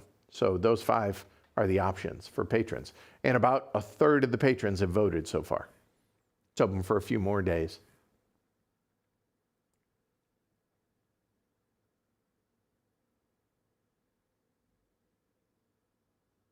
Oh, good. Y'all are going to support Candace. Appreciate it. Have I got any more plans for some solo or tag team solo, like Final Girl, Nemo's War, etc.? Yes. Was going to do Nemo's War last week, and honestly, I had the day I was going to, I had gotten literal no sleep. I think I slept for like 2.5 hours because Lincoln got sick. So that kind of scrapped those plans. Could have done it today, but I chose to do this instead. But the answer is yes, for Nemo's War specifically.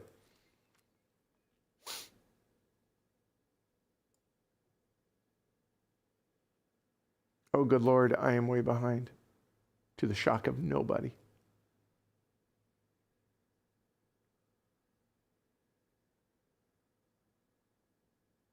Oh my God. I am really far behind. Okay. Yeah, it's all right. We got nowhere to be, right? Let's see. This is a way lighter question. Aron. So he says, if I'm not mistaken, you also play video games. I want to play video games. Although, I did break down and buy a game last night. On that note, I finally played Balatro, whatever. Again, the poker game. Game's addictive. I beat it last night. Some of those jokers are way overpowered. That was pretty cool. I dig it. So it's kind of like Slay the Spire, but for poker. I think is best. There's a term for that style of game. Doesn't matter. And for some reason, to get to the question, have you tried Clair Obscura Expedition 33? I bought it. I downloaded it. Haven't tried it yet. Okay. So let me tell you, I would argue, here's a thought. We all struggle with our own things. As adults, as humans. I would argue everybody needs some sort of therapy. I'm not being tongue-in-cheek. I do believe that we all struggle in our own ways.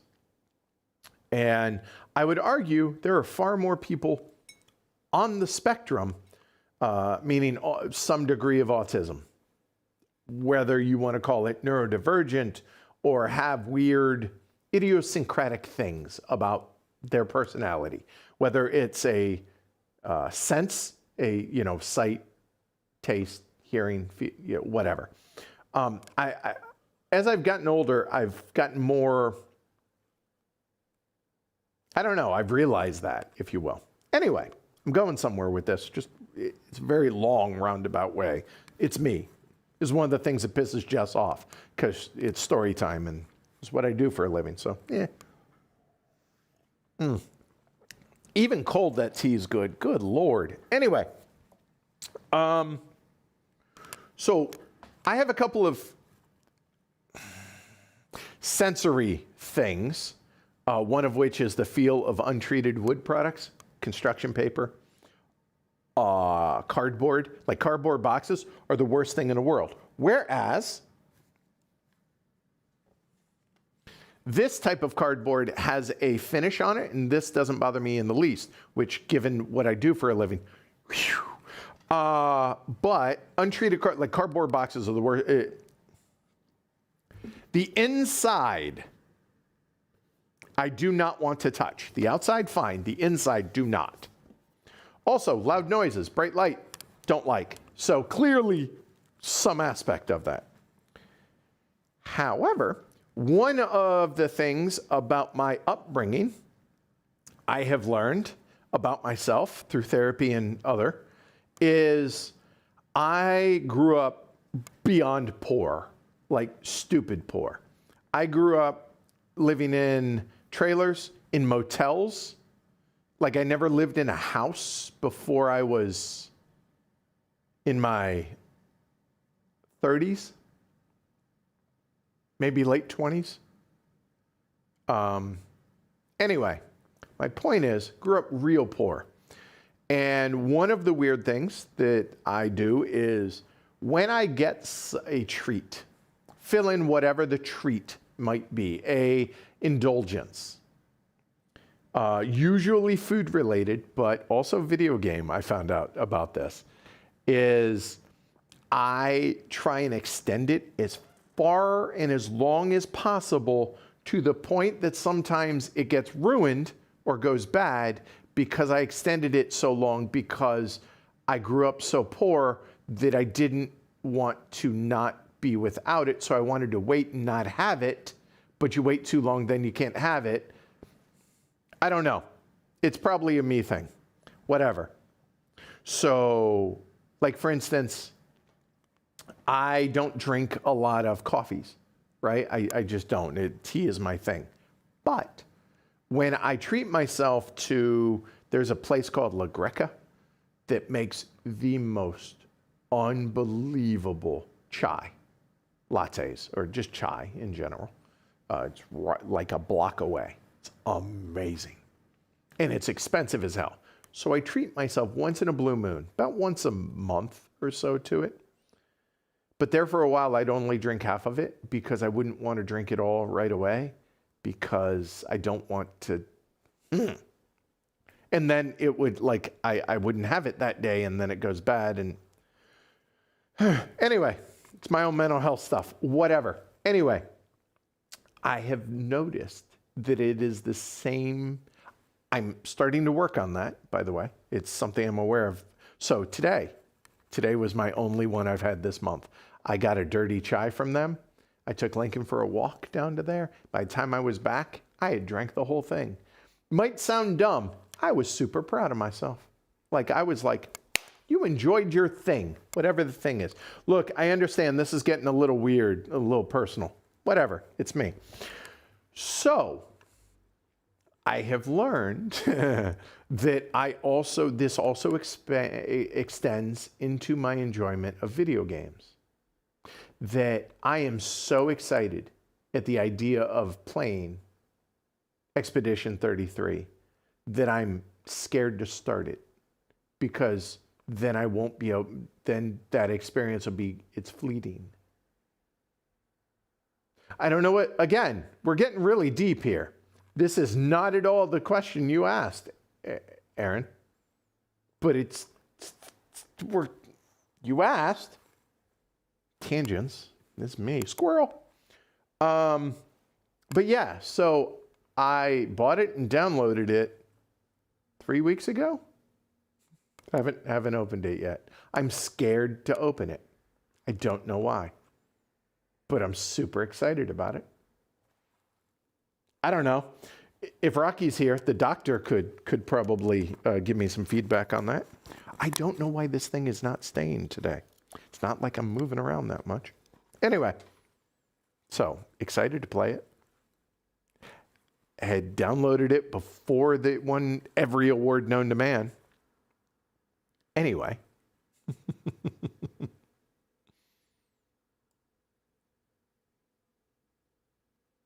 Brett Fortuna. Brett, apparently he's just fortunate. Well done, Brett. Good for you. How often do you typically play a new game before streaming it? Depends. If it's an Age of Steam map, we don't. And then we play it for the first time on stream because we're all, I mean, not all of us are experts, John. I get it. But I feel like we're pretty well established on that. And tomorrow is going to be an experiment. Depends on the game. Sometimes once, sometimes 5 times. All depends on what the game dictates, in all honesty. If the game needs more plays for us to pre-play it before we stream it publicly, then we do so. Tomorrow is just kind of a weird one-off. 3 of the people have never played it. But because we're up against time constraints, and it was a request from Greg, and he's leaving end of the year. So normally 1 to 5 times, I think is a fair statement, okay? Whereas like the Great Library and Speakeasy, we played a crap ton before we streamed it because we wanted to make sure we did a good job presenting it. Same with Stressbotics, okay? So it depends on the game. Here's a question for you, Brett. What do you think is the right number? How many times should we play it before we stream it? Not being accusatory here. We're having a conversation. That's number 1. By the way, apparently my deep dive drove some people away. I apologize. My weird tangent. Sorry about that, if that got a little personal. Second question, Brett, is do you think we've played it enough before we stream it? Fill in the blank on whatever game. And not just the Brett, but all of y'all. What do y'all think of the answer to that? What do you think the answer should be? And do we meet that criteria in your opinion? I'm curious.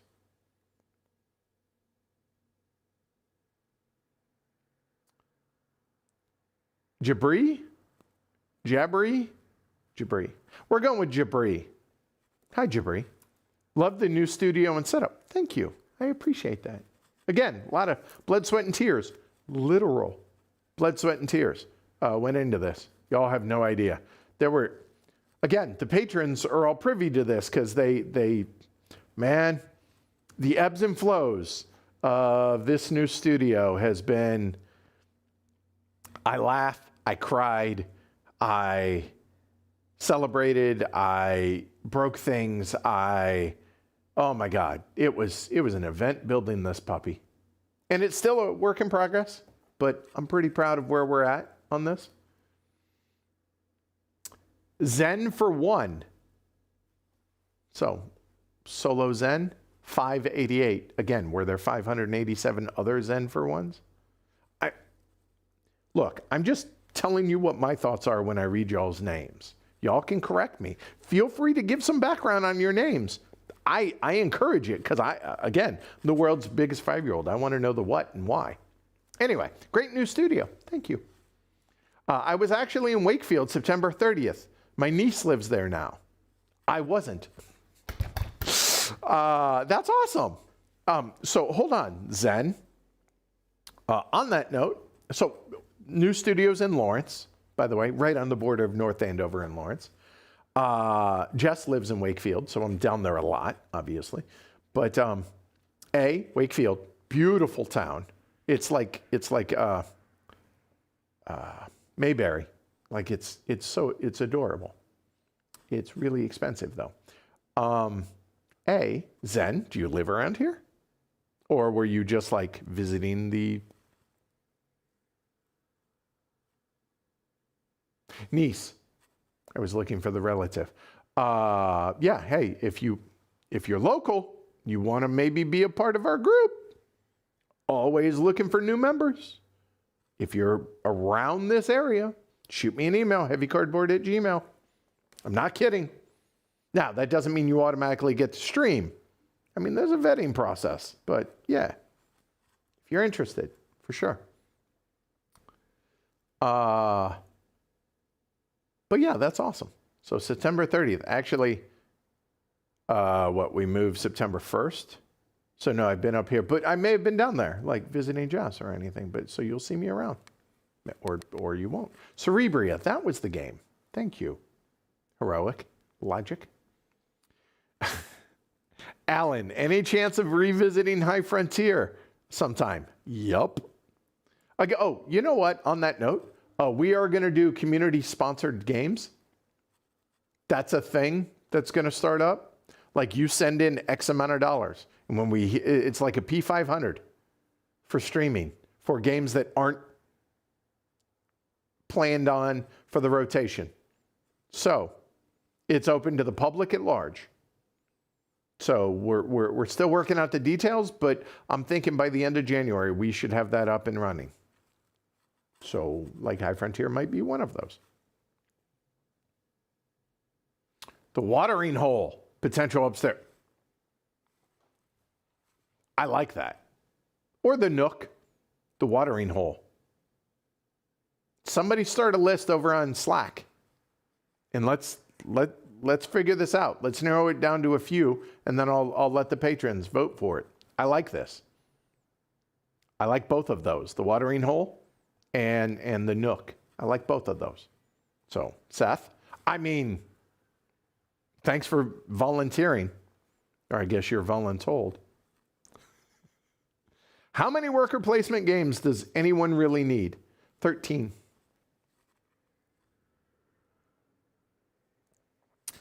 That question's from Julian D, 174. Maybe Julian was born, maybe Julian is about to turn 51?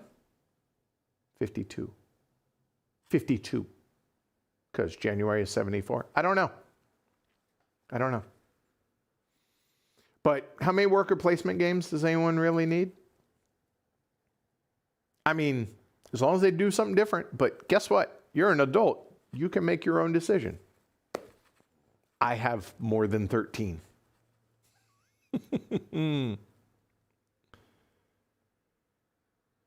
Virgil says, I was halfway done texting the watering hole when it was already said. That's creepy. I'm just saying. Maybe people are liking the watering hole. Okay.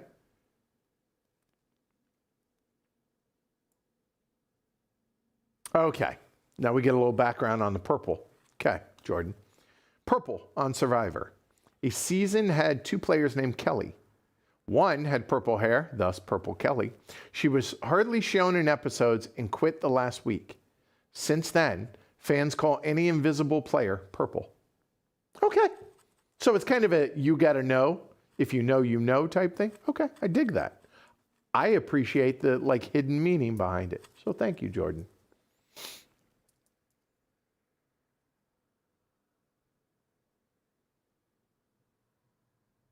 I have no idea what you're talking about back then, John.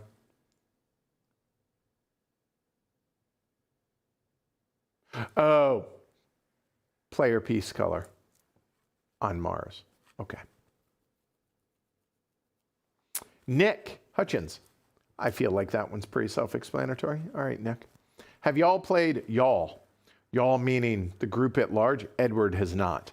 Have y'all played any more Speakeasy since its official release? I'm keen to see it 4-player. That's probably going to happen, but I have not.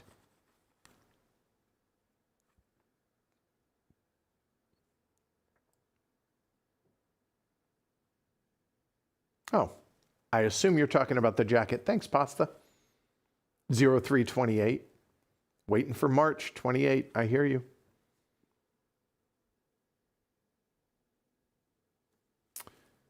BIG, if we're talking about player colors in board gaming, I really wish people would embrace purple more. I always play purple. I mean, purple seems to be the color of the day today. I appreciate non-traditional colors. Look, I understand that I have become the yellow player. I get it. And here's a little inside baseball. Yellow, nowhere near my favorite color. I chose yellow back in 2013 because my thinking was I didn't want to have to fight people for blue, green, or red. So I chose yellow. And now it seems half the people out there want to play yellow. That's literally that's the story behind me playing yellow. And then it just became a thing. And now if I play unfortunately, if I play any other color, I try and move yellow's pieces. Here we are. Typecast. Self-typecast.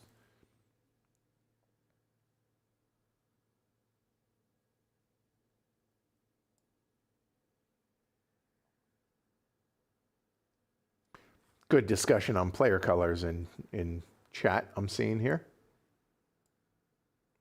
All right, Pasta. Play one, sell one, destroy one. Ooh. All right. Age of Steam, Power Grid, Automobile.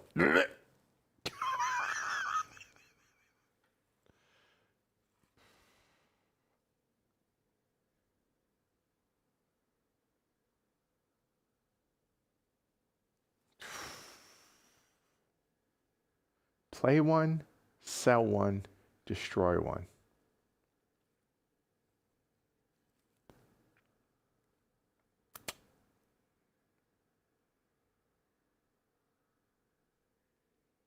I can go so many different ways with this.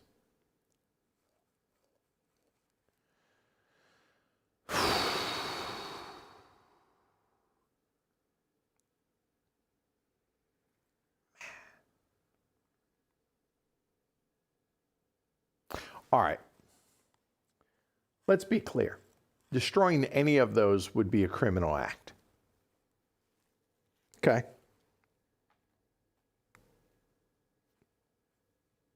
So,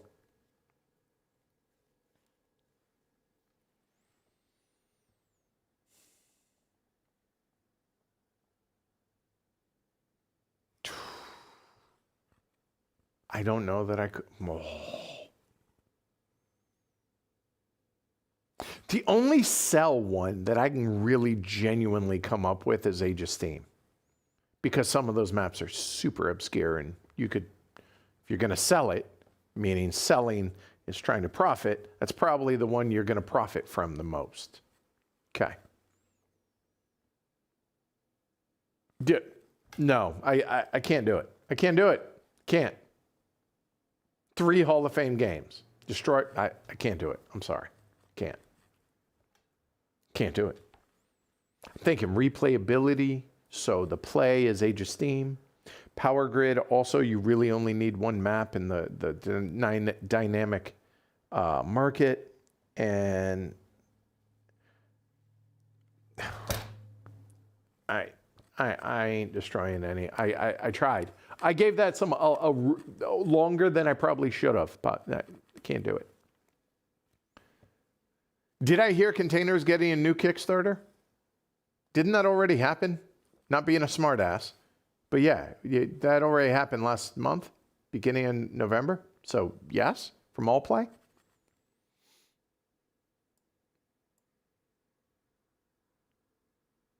Shazira, circling back, and this is the last time I'm gonna touch on this. I just want the hobby to be more accessible to people on a tighter budget, and it's been rough lately. I 100% agree with you, and I don't know what the answer is, because it is, I would argue, life in general has gotten expensive. Like, here's a good example. I didn't feel like cooking last night, okay? And I just wanted to get some cheap tacos.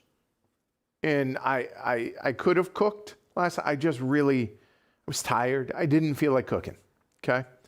And I went to a local, in the Lawrence area, there are a lot of taco joints. And so I was gonna try a new one. And it's pretty close. It's like less than a mile away. So I drove to it. I walked in, and the tacos were $4.50 a piece for a taco.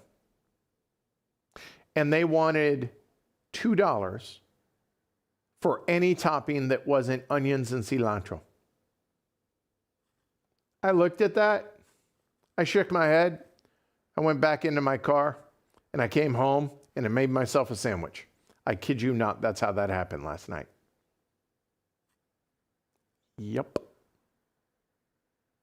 So, I feel you, not just in the board gaming space. Life in general, it's getting, at least where I live, and I'm in a cheap-ass town. Like, there's a reason I chose to live. Now, the Northeast in general is pretty damn expensive, especially the greater Boston area. But for the Boston area, I'm in the cheap, not hotbed of up-and-coming area. And it's still expensive. So I feel that, but I also again, it's walking that line between affordability and listening to what the player base, the vocal player base wants. So I get it. I agree with you. The more people in this hobby, the better it is for all of us. But here we are.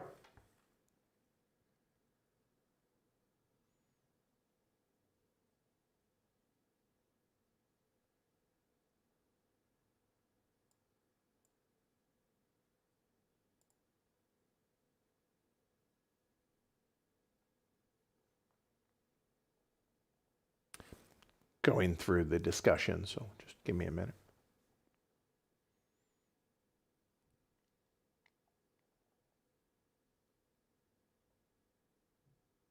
Julian asks, what game do you feel needs a reprint because it's really hard to get or old enough that it's been a while?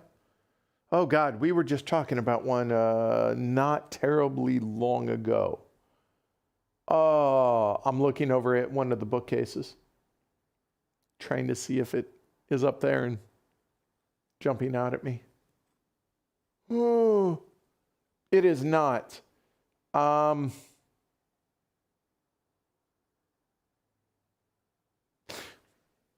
on that note, while I'm trying to think about that, letting one part of my brain think about that and another talk about a number of games that have gotten second editions, new versions, reprints, however you want to put it,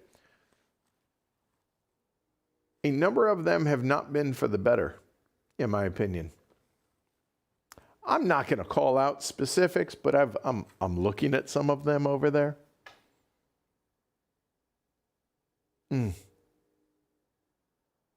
Boy, there are three that jump out at me that... Forbidden Stars. There you go.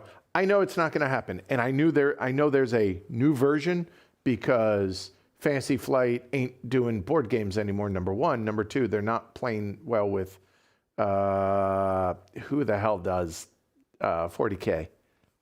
Whoever they are, I can't think of their name. Anyway, Forbidden Stars. That would be a game that I would love to have a reprint for more people to play. So that's a good answer. I like that. That feels good. Yeah, we'll go with that. There are others. I just can't think of them off the top of my head.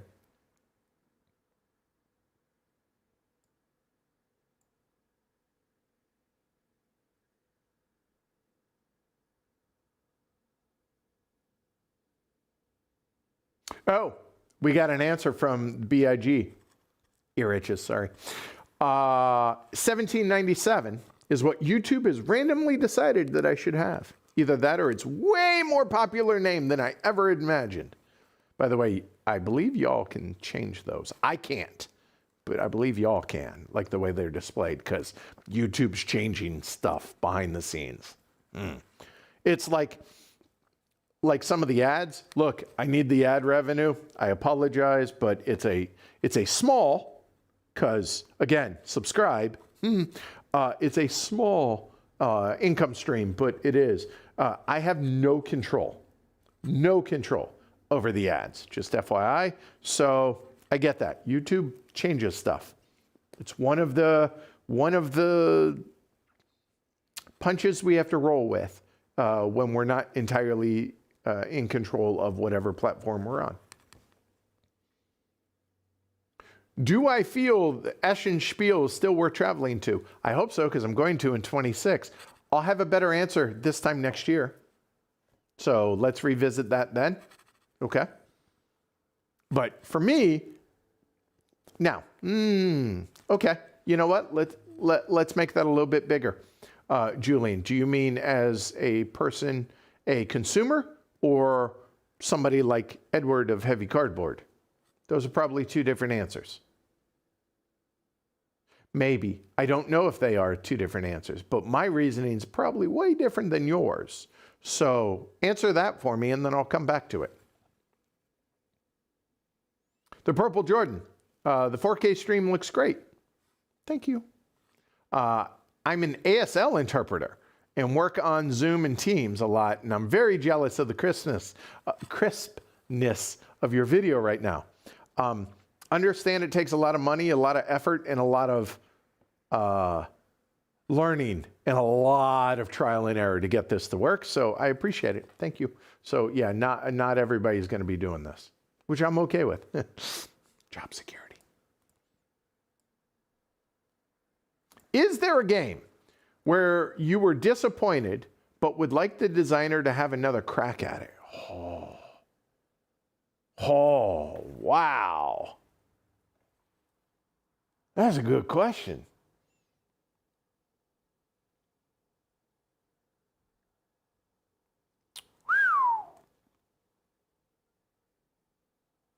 Like, you saw what the game could... Hold on one second. Was there anything over here?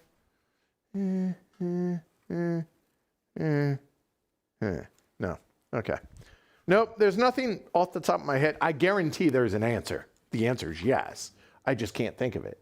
So I'll flip it around. What do you think? What would your answer be? You being the royal you, everybody that's watching. Should be 90 answers of this. The answer is yes. I just can't think of it off the top of my head.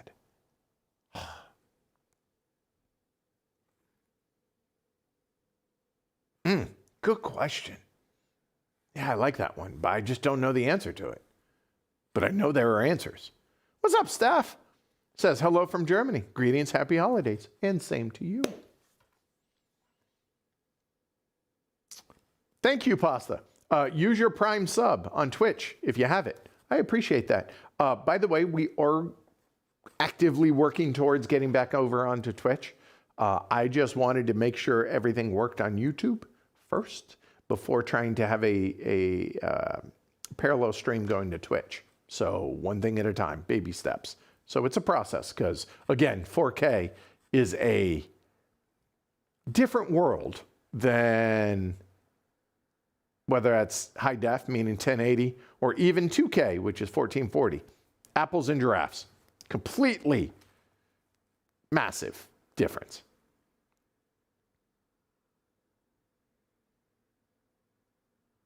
Ah, that's really nice, y'all. I appreciate that. People speaking well of the Patreon. Heroic Logic says, best value Patreon I've patronized. So thank you. And I assume you're not being patronizing. I'll see myself out.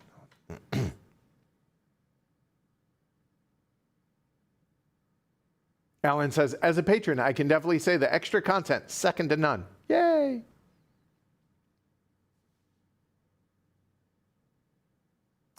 I promise you there is more Age of Steam to come. Don't worry. Feel confident about that.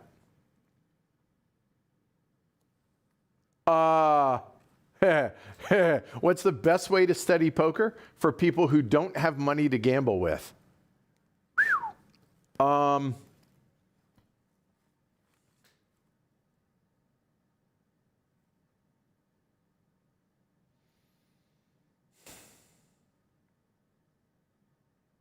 That's a really good question. And I don't, I'm going to assume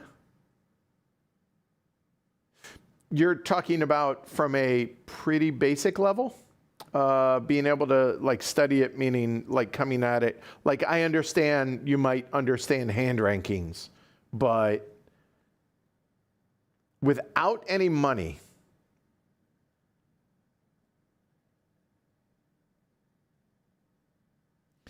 there are solvers, there's all that stuff. And honestly, the way I learned back in the day was reading books. I have a pretty sizable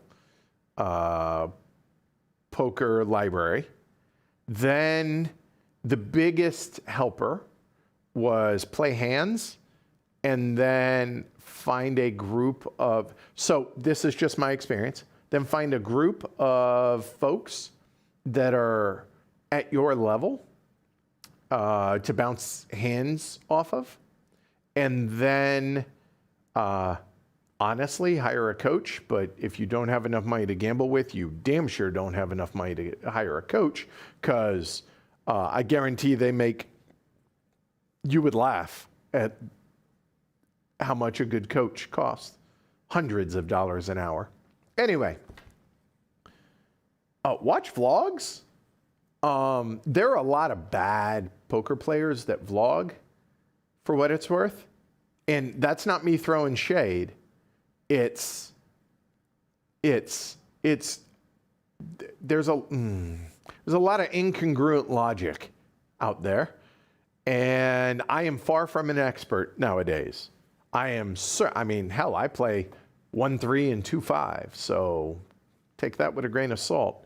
But how would you learn in 2025 without, like,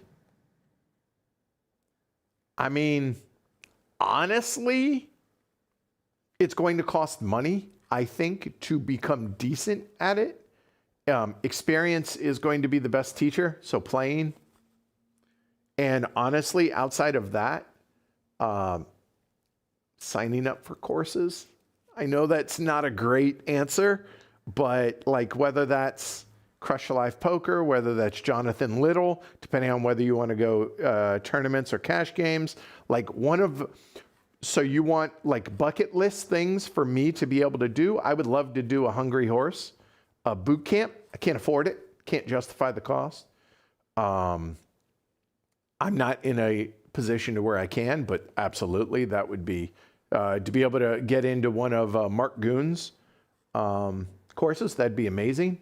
But I don't have the liquidity, the disposable income. I don't have it to be able to do that. So, wow, that's a hard thing to answer, but that's probably it. So yeah, I know like people like Ben Deach and stuff swear by Crush Live Poker, and I know, good God, I can't think of his name. He lives locally. I've played against him. He's very good. Oh my God, the host of Crush Live, I can't think of his name. Anyway, yeah, I've played against him when he just needs hands for content to be able to talk about, because otherwise he plays 2-5 and bigger, and I usually am in the 1-3 streets, beating up on the 1-3. Anyway, whatever, doesn't matter. So yeah, I'd say maybe check into Crush Live Poker. There you go. Oh, well, hello, sir. Look who it is. Hi. He has graced us with his presence. Somebody just woke up from his long winter's nap. Hi, Lincoln. Hi, bud.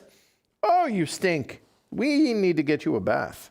Yeah, you're not going to like that. I will, though. Oh. Happy Greyhound, best Greyhound. You feeling better, bud?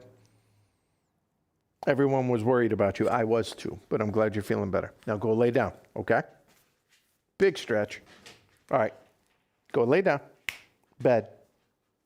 A moment. Oh yeah, he's still half asleep. That's funny. All right.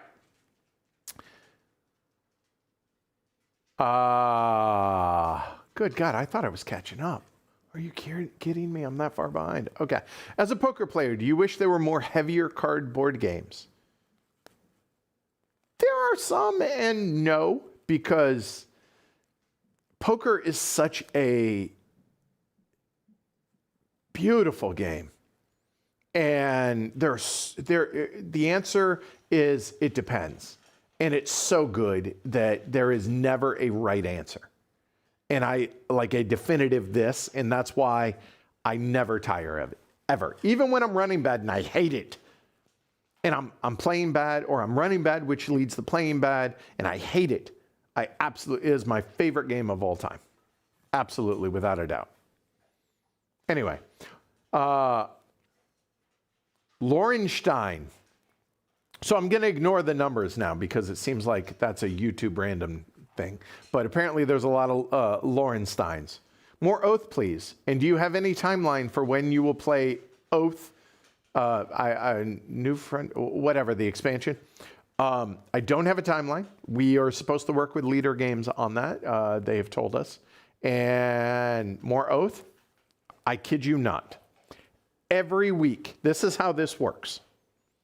Every week, with a very rare exception, like this week, because this week's weird with Christmas in the middle, I look at, is James, Ken, Kyle, and Shrey all available on the same day?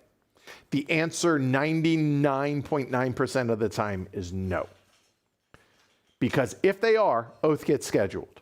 If they are not, something else. That's literally how that works. I'm not going to say blame them because they do this on a voluntary basis, but blame them. So anyway.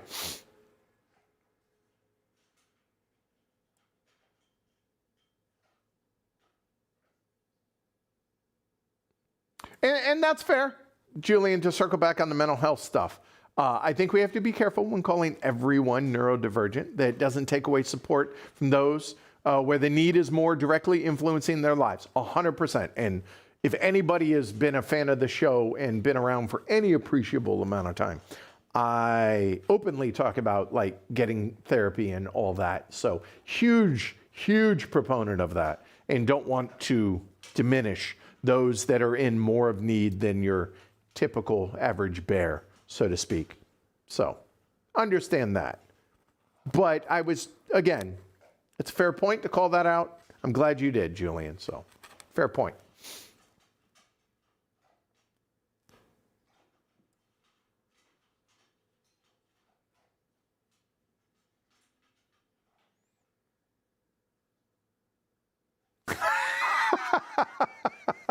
I appreciate the new screen name, John. Thank you.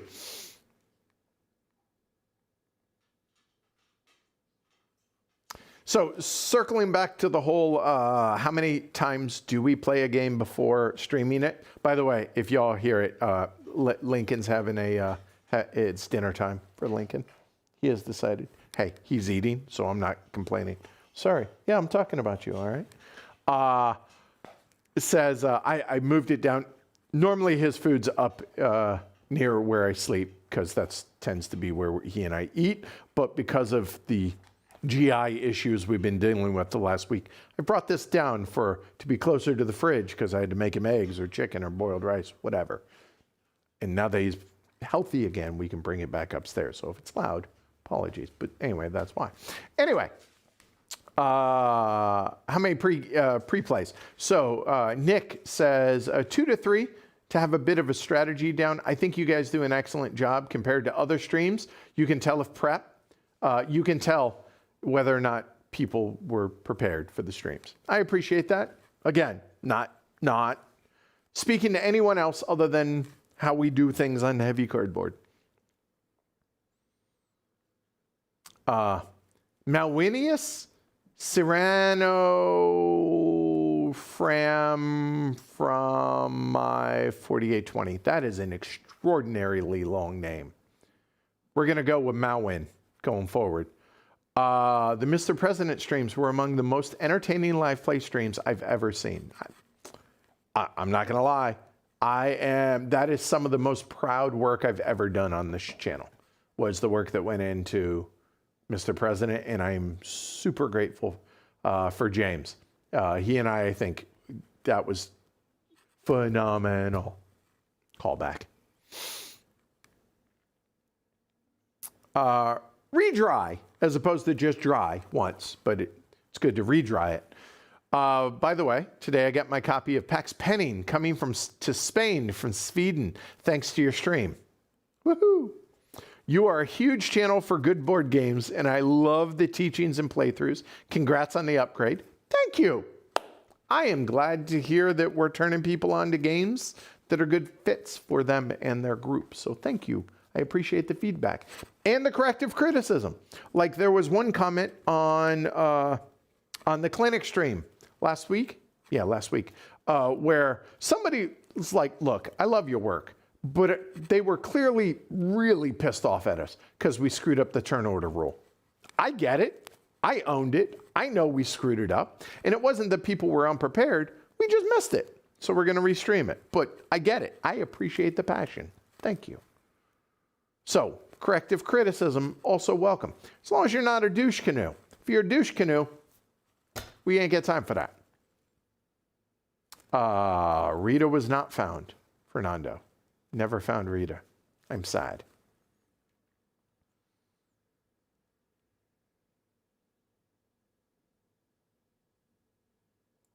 Yeah. John says, so I know how you've had us pick games in the last week. Well, most of you. Looking at you, Paul. We want to stream. I'm curious, what would you pick? Good question.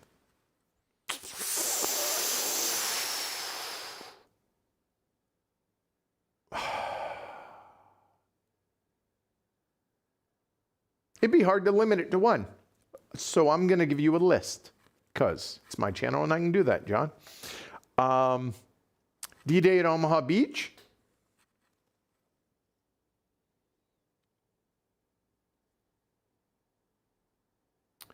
The Republic of Rome. Baumland with the M X'd out. No English version of the rules. I could probably make it happen, but I just haven't. I've had that. It looks very, very curious about that.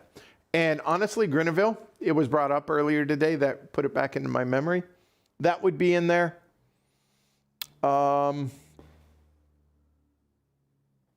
Millennium Blades, Deluvia Project. These are just games that are in my 1817. That's coming.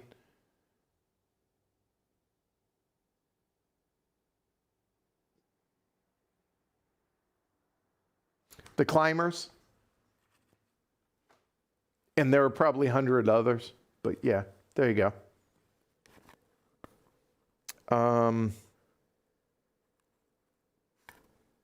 Yeah, D-Day at Omaha Beach is number 1, though.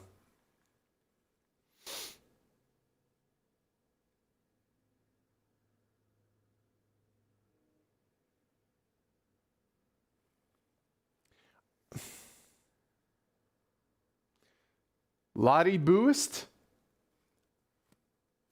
Gonna have to unpack that one for me, name-wise.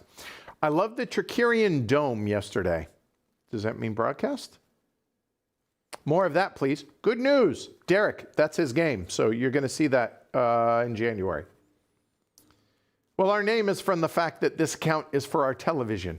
I mean, I get that, TV Spang. I get that. Robert says, that jacket is phenomenal. Big fan. Thank you. It was a risk, but it was one I was willing to take. I wasn't sure I was going to like it. I do. I'm not super keen on the material, but the look and the fact that, you know, I'm wearing long sleeves, so it's okay. It's not directly on my skin. It's almost a denim. Like it's a little bit, yeah, but I like it. Thank you, Robert. I appreciate it. Steph says, in my opinion, you do an excellent job presenting and teaching the games.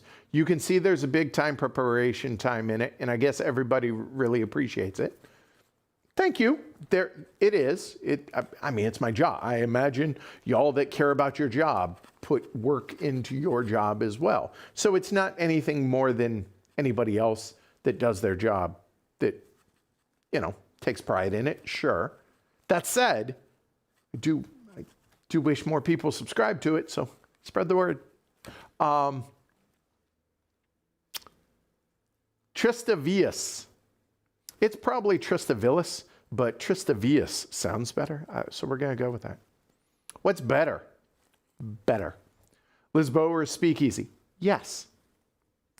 Julian, are there any games where you've changed your opinion on because of an expansion? I mean, like, I need to be careful on how I word that. Yes. The answer is yes. There are. Are there any games where you've that right? I just read that. There you go. Oh. Ha! Thanks, Pasta. My bad. Sorry. Cheryl says, that's exactly how I became yellow, because nobody else was picking it. I get it. The real secret is not choosing any color. And this is why Martin the Elder doesn't want me to always assign him blue. So I've tried to take that to heart. However, everybody in our group, most, not everybody, but most, I've asked and they have answered, what color do you prefer to play? And give me like a hierarchy. And I try to follow that. Like Paul prefers blue. James wants to be green. John, the expert, wants to be pink. So I try.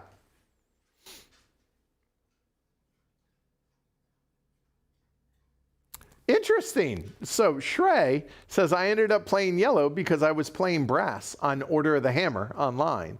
And I like the way the yellow stood out the most. All right. And unfortunately, Shrey doesn't get a chance to play yellow much because... But there are times when I just GM games. I let him play yellow. So Look, I realize it sounds like not much of a reward, but I do try. I do try and keep it in mind. Keep track of it.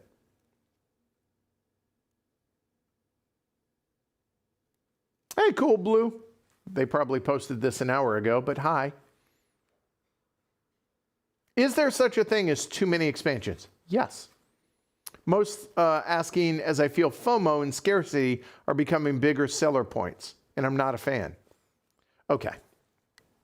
I do want to catch up in chat, but I do feel pretty strongly as we go along, as I've been in the hobby longer and longer, about expansions. Now, I say this, but I really enjoy like Stressbotics Odyssey, right?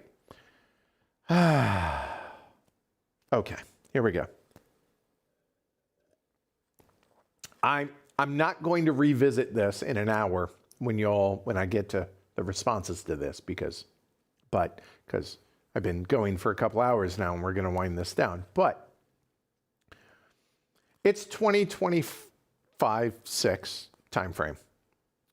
For the most part, I realize there are exceptions to the rule, but the rule is y'all ain't playing a game enough for an expansion to be meaningful as a general rule. Some of y'all, it does absolutely make sense. The reason y'all are buying expansions mostly are two reasons. FOMO, collector, and I don't even mean collector like you keep your games pristine. I mean collector, FOMO. And the other reason is some publishers hold back content they strip the base game. So a perfect example of this is Galactic Cruise. The full game is with both the expansions, but they stripped them out so it would be more palatable to a wider audience, which I don't blame them for that. I get that. Same goes for Stressbotics. Stripped out Odyssey. Odyssey is the full game, but it's listed as an expansion.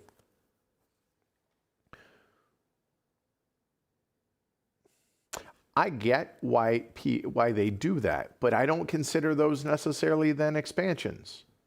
Give me the full game, but again, more heavy cardboard, yada, yada, yada. So outside of those examples, I would argue 90+% of y'all ain't playing a game enough to really need an expansion for it. You really aren't. Myself included. Facts. There are exceptions, and there's a reason the 10x10 challenge exists. Because guess what? Even if you play a game 10 times, you know what you probably don't need? An expansion. Fact. Do you want the expansion? Do I want the expansion? Yup. Do we need it? Nope. So I'll die on that hill. And this is somebody whose livelihood depends partially on supplemental income from publishers. Does that mean we're not going to feature expansions? Hell nah. Does that mean you need them or I need them? No. But I will present them as an option. Why? Because you're all adults and you all have adult money and you all can make adult decisions for yourselves. It's the truth of it. Panamax, that is a great one for a reprint. Oh my God, that is one of the main, yes. Well done, John. That is a great call. Great call. Yes. Well done. Yes. Games Workshop, that was for Forbidden Stars. So maybe I'm not that far behind. All right.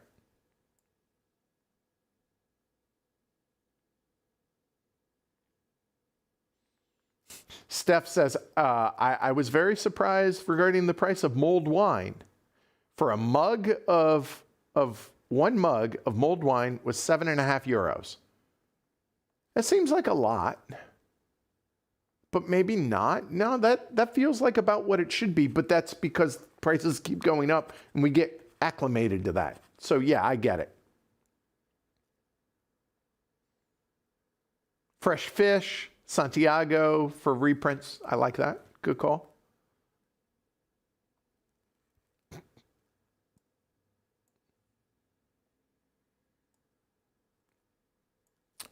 Okay. Circle back to Julian's question. Is Essen worth it? So let me ask, I'm not going to be able to answer that fully until next year, until I go. However, as a consumer, I would argue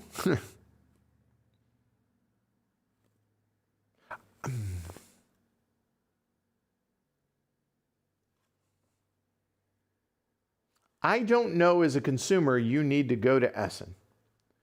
You certainly don't need to go for the full time.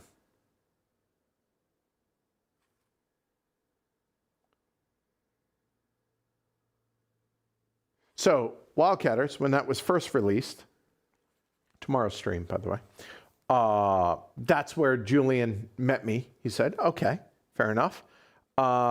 That was the last time, yeah, it's 2019 was the last time I went to Essen. But yeah, I mean, go because you want the spectacle, but honestly, Derek and Trey have gone the last couple of years. They would be better ones to speak to on that. However, they don't really go either as standard consumers. They're going with various hats on, industry hats, either helping out Heavy Cardboard or helping out Lobster Trap or the Gathering of Friends and BGG, and so different hats. So it's different animal. But I'm very curious. Let's revisit this next year when I get back from Essen, and let me try and answer that question then. That I'll be able to answer that more genuinely without me just guessing, which is what I'm doing right now.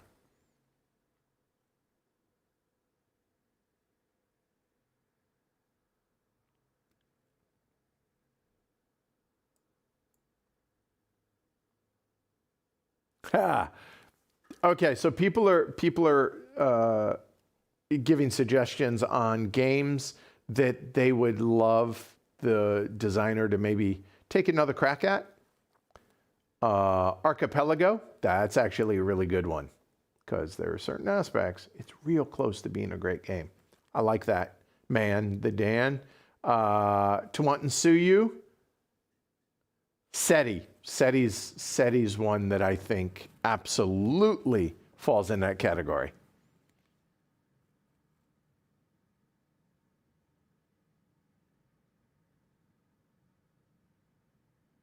Interesting. Final Girl. I never thought that needs another look at. Okay.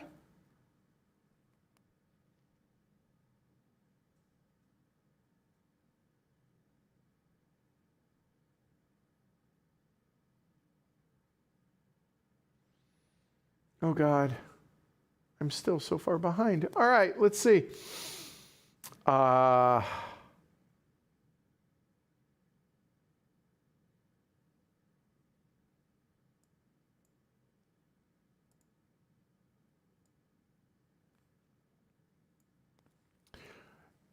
So this is in, I was waiting to see if somebody would ask this question, and I'm not 100% sure where I fall on this. Okay, so let's work through it together. Cool Blue Vlogs asks, would AI art in a game cause you to avoid it completely, even if the mechanisms were right up your alley?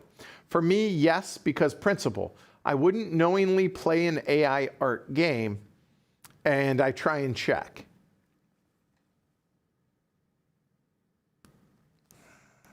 I won't avoid a game, playing it and trying it, if it has AI art. Fact. I have zero problem consuming the media. I will not directly pay for it, and I don't want to actively support that.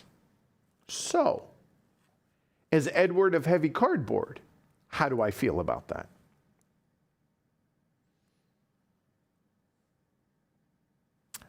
If knowingly it has AI produced art. So let me give you an example of, oh God.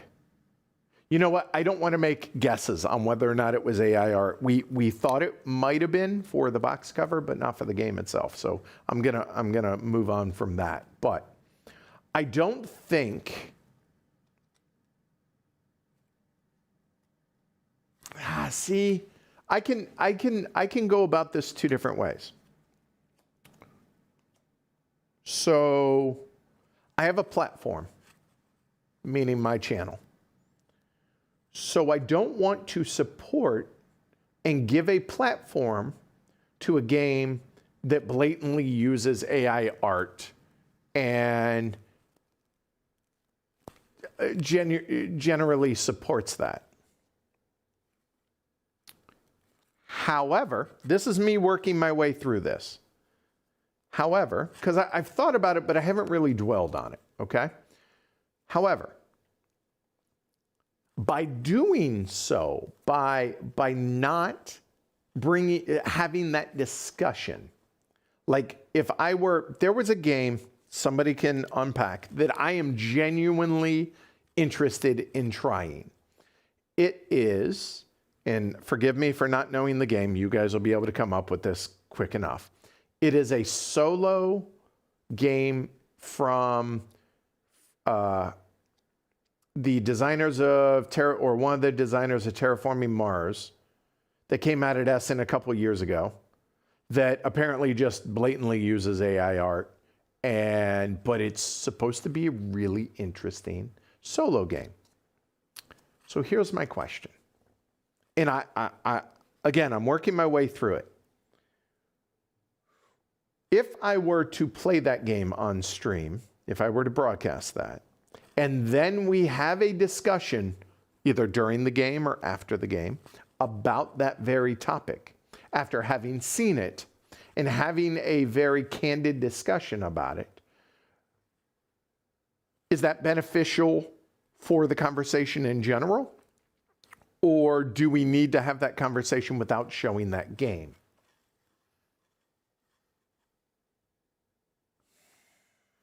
Right? I can make a case either direction on that.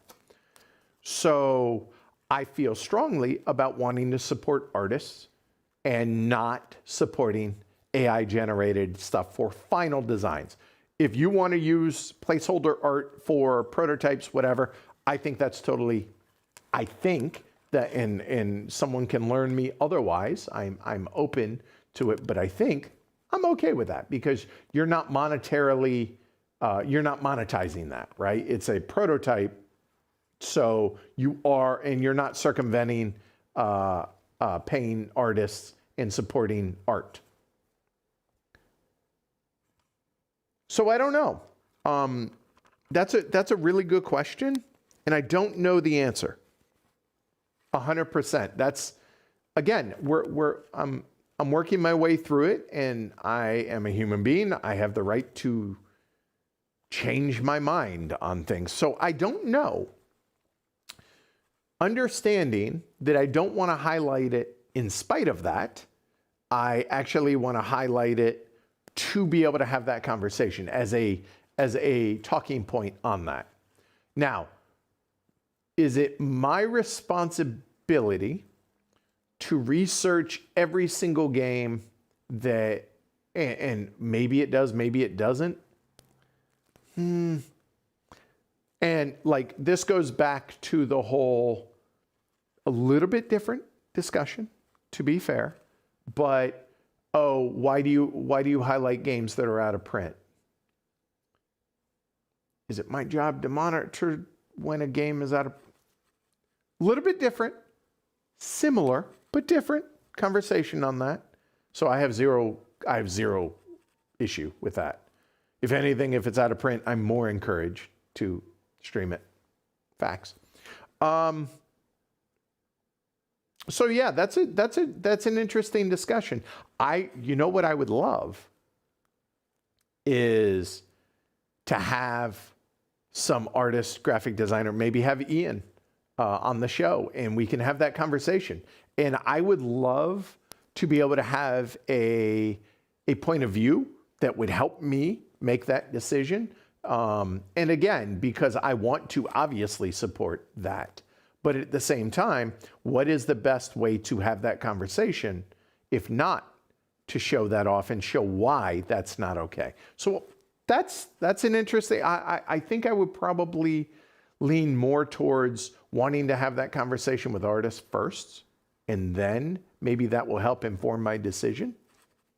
So that's just an honest answer, and maybe that's not the right answer, but it's the truth.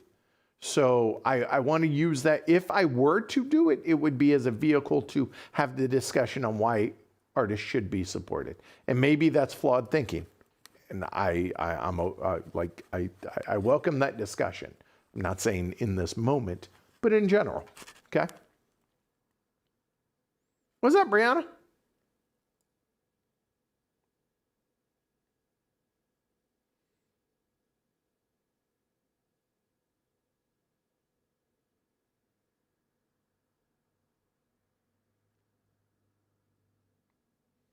Hey, John, you want to translate Bombland? Go for it, dude. It's yours. Knock yourself out.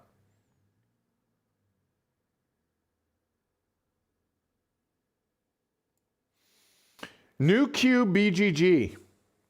Edward. New Q. Hi.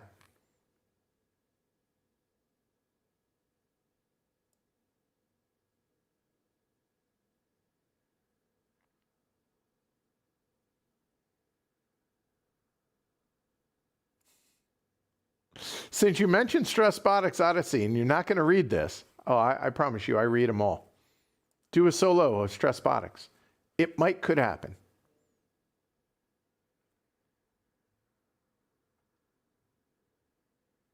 So to kind of circle back on the whole accessibility and getting board games to reach a wider audience, I support that. And that's why I think channels like the Dice Tower are invaluable to this hobby. I think it's wonderful what they do, and the fact that they scattershot and try and cover as much as possible from the lighter side of gaming.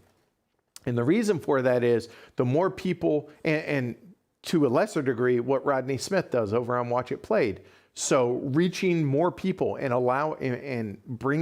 broadening more people into the hobby is beneficial. Rising tide raises all ships. That's a great thing for the hobby in general. And so I would love and so I think getting a little distracted, I apologize. Stripping down heavier games. Again, going back to the whole Galactic Cruise, just that's the one that comes to mind. Not singling that out as a talking piece, but that's exactly what I'm doing. But not slighting them for doing it. Making it more approachable to more people is a benefit to all of us heavy gamers as well. Honestly, it really is. Because the more people that are interested in these games, even if the stripped down version, like I like to disparage the 2016 rules of Vinos.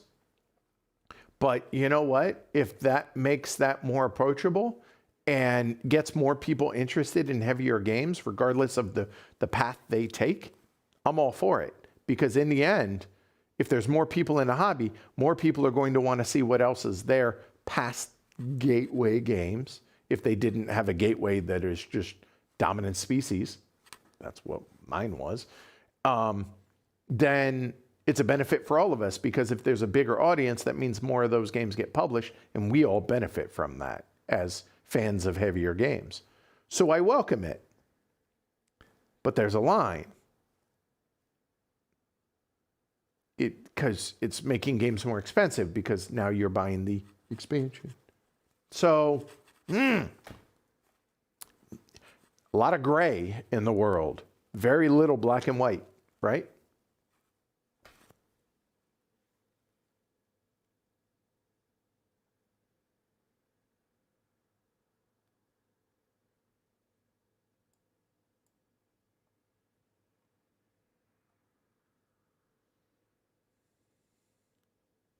Yeah, that is absolutely a plan. Perigee, Perigee 9.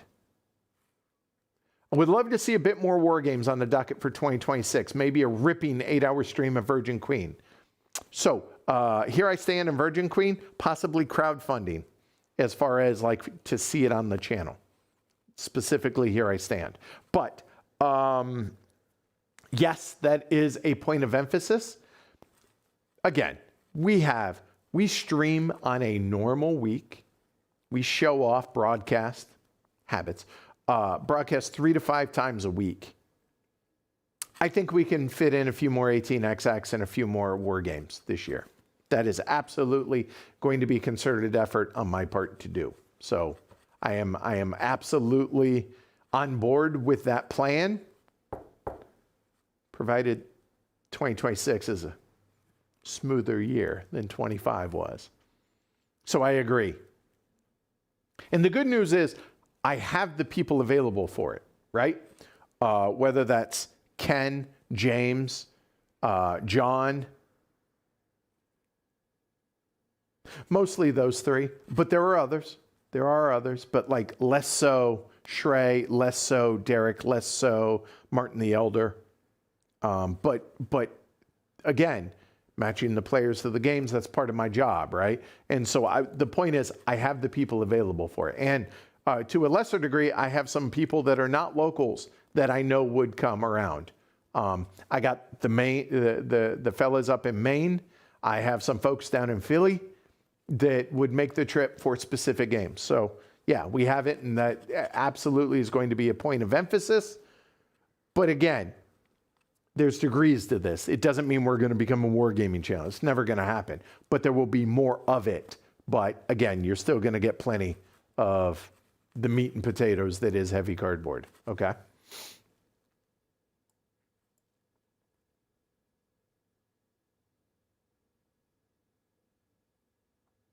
Tom Hanks. Wow. Is it the Tom Hanks? Well, I'm sure it's the Tom Hanks. But is it the Tom Hanks? Hi, Tom. Love your work. Assuming it's not, though. How many cameras do you use to shoot board game videos? Well, I guess these are technically videos, but we have 6 cameras. 6 here in the studio. Usually use 4. Soon to be 5. Eventually we'll be using all 6. But as it is right now, we have 6 cameras in the studio. Okay?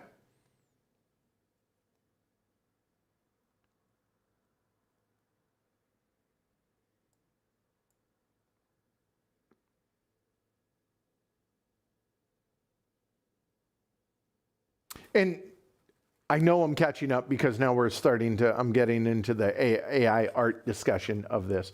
And look, showing the game supports the game, so therefore maybe don't do that. That's a valid point, and I'm not saying that's not the direction I'm going to take. But,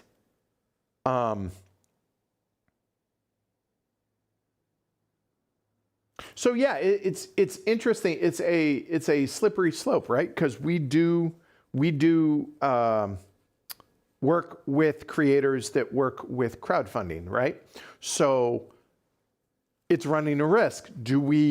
If we show off a game that ends up with final published art that is AI, but it wasn't like we weren't aware of that during the prototype, we're going to end up with egg on our face, but I couldn't have known that, right? But for a published game, yeah, it's certainly not something I want to support, so I get that. And that's probably where I fall on this is like maybe I would play it privately, but here's the thing.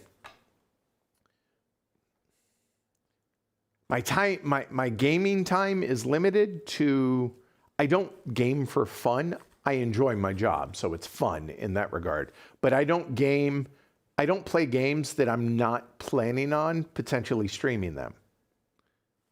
So does that limit, like, do I avoid the game altogether? So that's the struggle is real. It's a legit thing.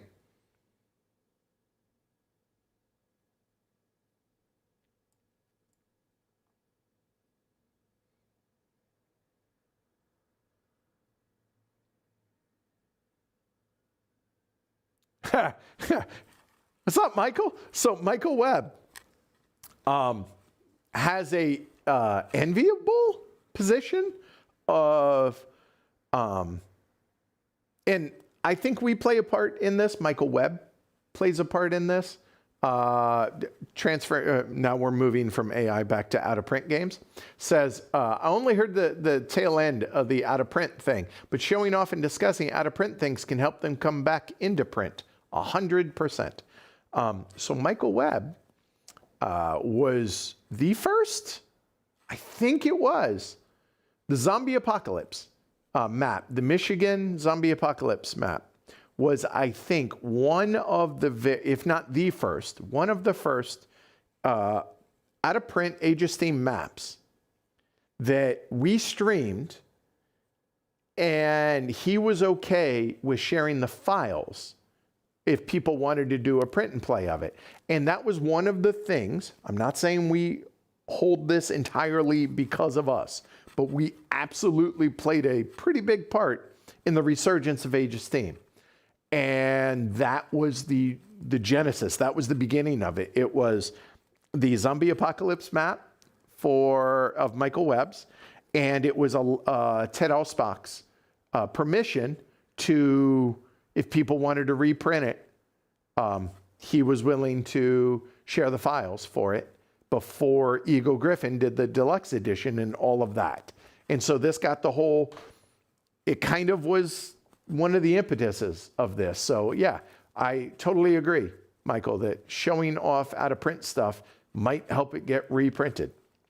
Looking at you, Quebec, getting that reprinted. That wouldn't have happened if we didn't show that off.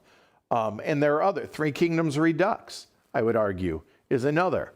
So Lignum, etc. So yeah, that's awesome. I agree. And well done, Michael. Thank you.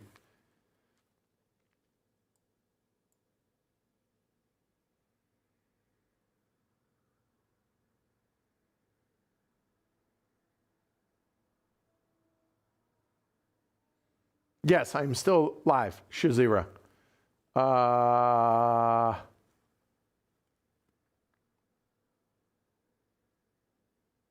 There you go.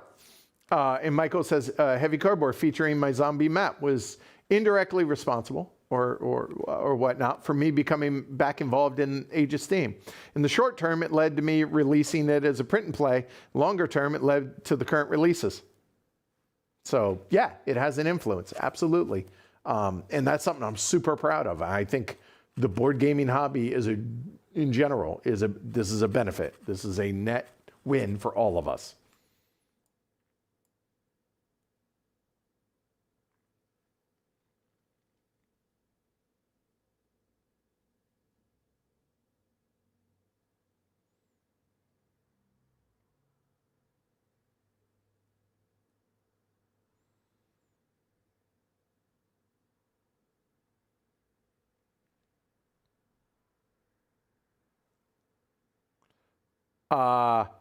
Oh, you're talking first edition, Michael. Okay.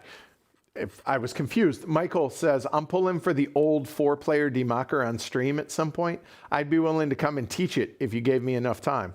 By the way, I have always said Democker is a 5-hour, 5-player game, hard stop, the end. Democker, as all of us know it, when we talk Democker, we're talking the 2nd and 3rd edition, not the 4th edition. And the 1st edition is the 4-player version of it. And I've seen it. I've never seen anyone play it, but I'd be interested in that. So maybe, Michael, maybe we could do that at some point. Just as a little fun little experiment. Like, I'm curious to be able to compare and contrast that to the more default version, which is the 2nd/3rd edition. Bastardization, Frankenstein of rules that we all play with.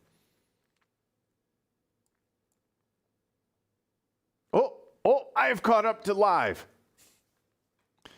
All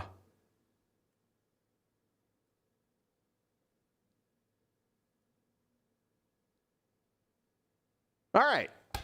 So, there we go. Whew. I'm worn out. That was a lot of talking, y'all. hopefully y'all have enjoyed that. And given the fact that y'all are still here, I'm thinking y'all have. I appreciate it. I have thoroughly enjoyed this today. I have done an excellent job of avoiding my responsibilities today as well. So thank you. I was just going to straighten all that up and put some stuff up. And yeah, so here we are, caught up to live. Whew. I'm curious, did I miss anything over on Slack? Give me a minute. No, I have not. All right. So, a couple of things, just like housekeeping stuff, but things you probably want to know. First off, tomorrow, here, Wildcatters, 3 new players, completely new. This is going to be crazy. I would almost never do this publicly, but what the hell? We're going to have fun with it. I have played it a whole bunch. Haven't played it in a while, but I'll be prepared. I'm going to do a full teaching of Wildcatters tomorrow night. Then, hey, Christmas. And then on Friday, we have Clinic with the 3rd scenario. So that's going to be the same 3 players as last time with me just doing a full teaching, turn order, looking at you, and GMing it. That is it for this week content-wise. What else?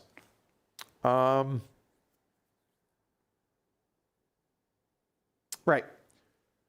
Upstairs studio, coming soon. Next handful of weeks, we will be broadcasting from up there for these type chats. A little bit more mood lighting, less studio lighting. Studio lighting, but more theatrical, dramatic, fill in the right words. Anyway, whatever. Go Ducks, although I'll see you before then. The week of the 28th to the 5th, I think those are the right dates. Let me look. Yes, the 28th to the 5th, there's going to be limited heavy cardboard content. There will be a 4th installment of Shrey and Derek's spiel videos that will be coming out that week. The reason that is going to be limited heavy cardboard content is honestly, I haven't seen my girlfriend much for like 3 weeks because of kids stuff. And I've been up here with show stuff. And so we're going to take some time to be able to hang out, sans kids, during that time. So there's going to be limited heavy cardboard content that week. After that, however, looking like January 10th, Cross Bronx Expressway with NB here in studio. Coming up in January, we have Bitewing Games. We have a sponsored stream of Reiner Knizia's reprint, a new 2nd edition of Spectaculum, and also Stellar Ventures we're going to be doing a sponsored stream of. We have another Trickerion with some expansion stuff coming next month. If you're a patron, there's probably going to be some poker chat, as well as the almost like somewhat daily, few times a week chats that we're going to do. Oh, and there is one last question I have for all of y'all that are still here. I realize that I've actually lost the number of y'all already, but before you go away, I should have asked this hours ago, but oh well, that's all right. What are your all's thoughts on when I GM a game? What do you like it? Do you like it less? Do you like it more? Do you prefer it? Do you not? And in what situations do you like it? If you don't answer it live, you can answer it down below. Certainly would appreciate it. That said, please subscribe. It really helps the channel. And honestly, don't laugh, but it's something I'm out of control. Like, I don't have control whether or not you click the subscription button. But it certainly helps motivate me to see that number going up at a reasonable rate. Certainly appreciate it. And if you find value and you find what we do is worthy of a couple of bucks a month, certainly would appreciate it. Patreon.com/HCHQ. You determine what level you want to support it at. At $5 and up a month, you get access to the Slack channel. You get access to a lot of, honestly, one-on, not many chats like this, but way more intimate. And you also get a lot of patron-only streams. So if you want to see behind-the-scenes stuff, that's your way to do it. All right? So, yeah. With that said, I will see you all tomorrow night, 7 p.m.-ish Eastern, for Wildcatters, along with Paul, Greg, and John. So thank you, everybody, for the support. Thanks for hanging out with me today on a fun Monday. And I will see you all tomorrow. Not going to belabor this too much. I'll see you all then. Thank you, everybody, for the support. Take care, y'all. Bye.